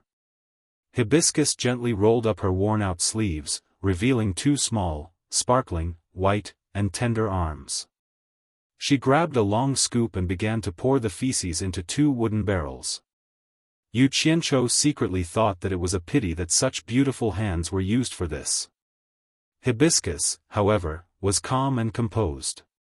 Once it was filled, Hibiscus inserted the carrying pole between the two barrels. Her slender body gently bent down, and the hard carrying pole landed on her thin and small shoulders. With a slight effort, the two barrels of feces were picked up by this weak woman. Before she left, she glanced at Yu Qianzhou with a lonely gaze, as if she was comforting him, "Don't be angry, just rest here. I'll do it." That gaze, in an instant, Yu Qianzhou felt something in his chest shatter. Is it a broken heart? No, but I feel my heart ache. Strange, what am I feeling heartache for? I'm not familiar with her. Yu Qianzhou asked himself. Hibiscus's thin and weak body swayed forward while carrying the carrying pole. With her cultivation level, carrying such a load was a piece of cake, but looking at her thin and small figure and the two barrels, it seemed incongruous. Were the barrels too big, or was Hibiscus's figure too thin and small? For some reason, as he watched the steady swaying of the carrying pole, Yu Qianzhou felt an inexplicable pain in his heart. "Wait!" Yu Qianzhou shouted and ran over. Hearing the shout, Hibiscus turned around while carrying the carrying pole. When she saw Yu Qianzhou running over, she was so frightened that she took 2 steps back. The yellow-brown liquid in the barrels immediately swayed and splashed on the ground.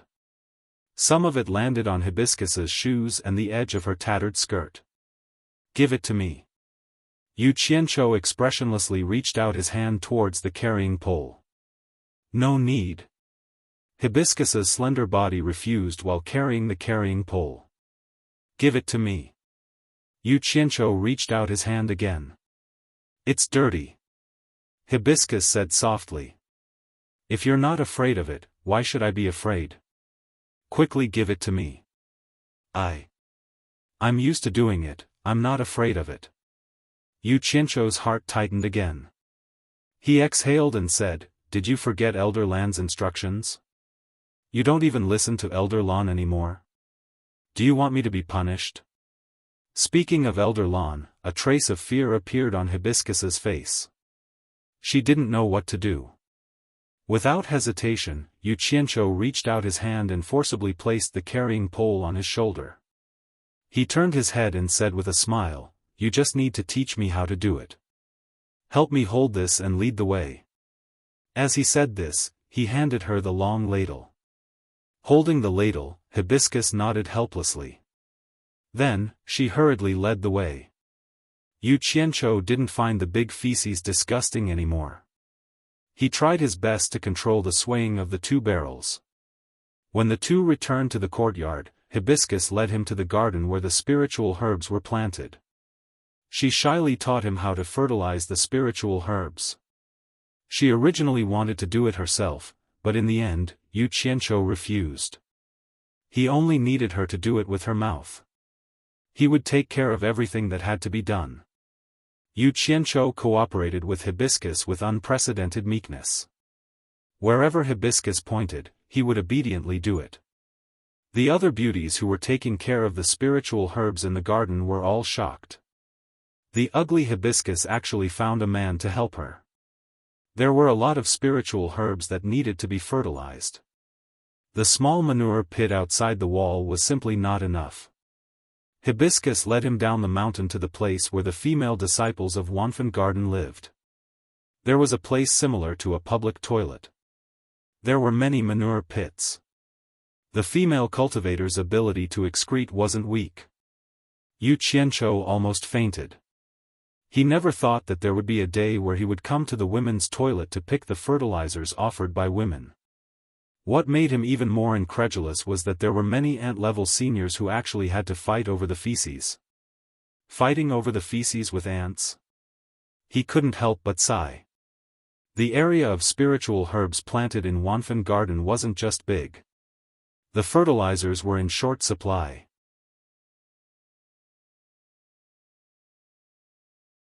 Chapter 60. The aunties were all fat and strong. Even as a man, Yu Qianzhou couldn't compare to their burly bodies. After asking Furong, he found out that these people were people who had broken through Aura Training Realm and reached Foundation Building Realm. Because they had reached Foundation Building Realm, they had avoided the fate of being expelled from Fuxian Island. However, they couldn't break through to Foundation Building Realm again, so they had been lingering at this cultivation level and didn't have much of a future. Therefore, they were assigned to the lowest level of work. The aunties who were carrying the manure buckets looked at the crowded aunties who were very busy. People came and went, and Yu Qianzhou stood among them. As a man, he was too embarrassed to steal their business. Furong shrunk behind him and didn't have the slightest intention of stealing. After waiting for a long time, almost everyone had left. Yu Qianzhou walked to the side of the pool to take a look, and his face immediately twitched. The pool was so dry that the bottom could be seen. The two of them carried their tools and visited a few more manure pits, and they were all the same as before. This martial Aunt Cho had a weak figure and was shy. She wouldn't steal like those aunties, so he really didn't know how she completed her task of fertilizing. He couldn't help but ask, "Martial Aunt Furong, there isn't enough fertilizer on the mountain, and it's hard to get it here. How do you complete your daily task?" Furong softly said, "I don't need to fertilize every day. I just need to water them once every 3 days. Being too diligent is bad for the spiritual herbs. I had to rush here a few hours before daybreak to get here." She brought Yu Qianzhou here because she originally thought that as a man, he would definitely win against those aunties. Who knew that Yu Qianzhou was as shy as her and too embarrassed to steal? Yu Qianzhou was silent, but the scene that appeared in his mind was a thin and weak woman carrying manure up the mountain in the dark. Actually, he really wanted to ask, weren't foundation building cultivators able to fly on their swords? Why didn't they fly? But thinking about it, if everyone carried manure and flew on their swords, although the scene would be spectacular, it would definitely incur the wrath of the heavens and the resentment of the people. The steward of Fuxian Island definitely wouldn't agree. Since watering the plants once every 3 days was considered to have completed the task, it didn't matter if he didn't pick any now. He could come back tomorrow morning before the sun rose. One of them carried an empty manure bucket, while the other carried a manure ladle as they walked back. Next to a small stream at the foot of the mountain, Hibiscus washed the tools used to raise spirit herbs until they were completely clean. Then, she carefully washed both of her fair and tender little hands. Although this girl didn't look good and didn't dress well, she was a hard-working ugly girl who loved cleanliness. If it had been Yu Qianqiu, he would have thrown the bucket to the side when he reached the top of the mountain. Anyway, he would have to continue filling the bucket tomorrow. When he returned to the mulberry garden, he found a problem. Yu Qianqiu didn't have a place to stay. Yu Qianqiu, whose anger was about to flare up again, gradually calmed down when he saw Furong's residence. It was the place where he used to raise spirit herbs and other tools. In the room where the miscellaneous items were stored, there was an empty space. 2 wooden boards were placed on top of 2 stools. This was Furong's bed. Looking at this narrow space, he really couldn't understand. In his previous life, it was said that many people couldn't afford to buy a house because of the high housing prices. Could it be that this phenomenon also existed in the cultivation world? This was too unimaginable. However, the other people in Fuxian Island weren't like this. Even Ling Feng and the other 2, who were the worst in the alchemy pavilion, had a small courtyard to live in. There should be a lot of empty rooms in this mulberry garden. This martial Uncle Cho should have a story that he didn't know. Everything showed that she was being abused. In his previous life, it was said that if one didn't have money, one wouldn't be able to buy a house to live in. This place shouldn't be the same if one was ugly. When Furong returned, she seemed to have calmed down. She didn't have the uneasiness she had when she was outside. She calmly told him that she had lived here since she was 5 or 6 years old. She had already lived here for 15 years. She also told Yu Qianqiu that this place was very quiet. Her cultivation talent was quite good. In just a short dozen years, she had reached the late stage of foundation establishment. This was considered rare in the cultivation world. However, could it be that she had offended someone when she was young? Otherwise, she wouldn't have been beaten up like this. This didn't make sense. A 5 or 6-year-old child, who could she offend? Who would bother with a wimpy kid? While Yu Qianqiu was feeling puzzled, Furong had already started to tidy up the room. She squeezed her own bed to the side and dug out a stool and a wooden board from the pile of junk. Then, she laid out a new wooden bed next to her bed. That was the only empty space left. After cleaning up, she dug out a set of tattered bedding and laid it out. Then, she pulled a piece of cloth between the 2 beds. It was a little like the Chu He-han boundary. In the end, she foolishly told him that he could make do with it here. This was how she treated her guests. Looking at her, it seemed that having a bed like this was good enough. Yu Qianqiu really suspected that she had never seen how the other people in Fuxian Island lived. However, she was really confident in her own looks. She knew that if she stayed in the same room as another man, she wouldn't have to worry about that man molesting her. That night, Yu Qianqiu didn't do anything beastly. In fact, he didn't even have the slightest thought. He asked Furong many questions in a roundabout way, wanting to understand more about the mulberry garden. In the end, it was as if he didn't ask. Furong knew almost nothing. He could only lie down and sleep soundly. Before daybreak, the 2 of them dragged their things down the mountain. Fortunately, there was moonlight in the sky. In addition, they had cultivated, so their eyesight was much better than ordinary people. Otherwise, going up and down the mountain in the dark would really be a dangerous thing. Their goal was naturally the female toilet. Sure enough, there was a lot of harvest. Yu Qianqiu carried the bucket of dung and quickly ran back up the mountain. He dumped the harvest outside the wall into his own territory and quickly ran down the mountain. This round trip probably took nearly 2 hours. He carried 4 loads of dung. Seeing that the sky was already slightly bright, he finally stopped. Yu Qianqiu discovered that stealing dung from the female toilet in the middle of the night was a very exciting and very successful thing. He was actually a little excited. In the past, he probably never thought that he would have such a day. If his subordinates from his previous life knew that Big Brother had done this, how would they feel?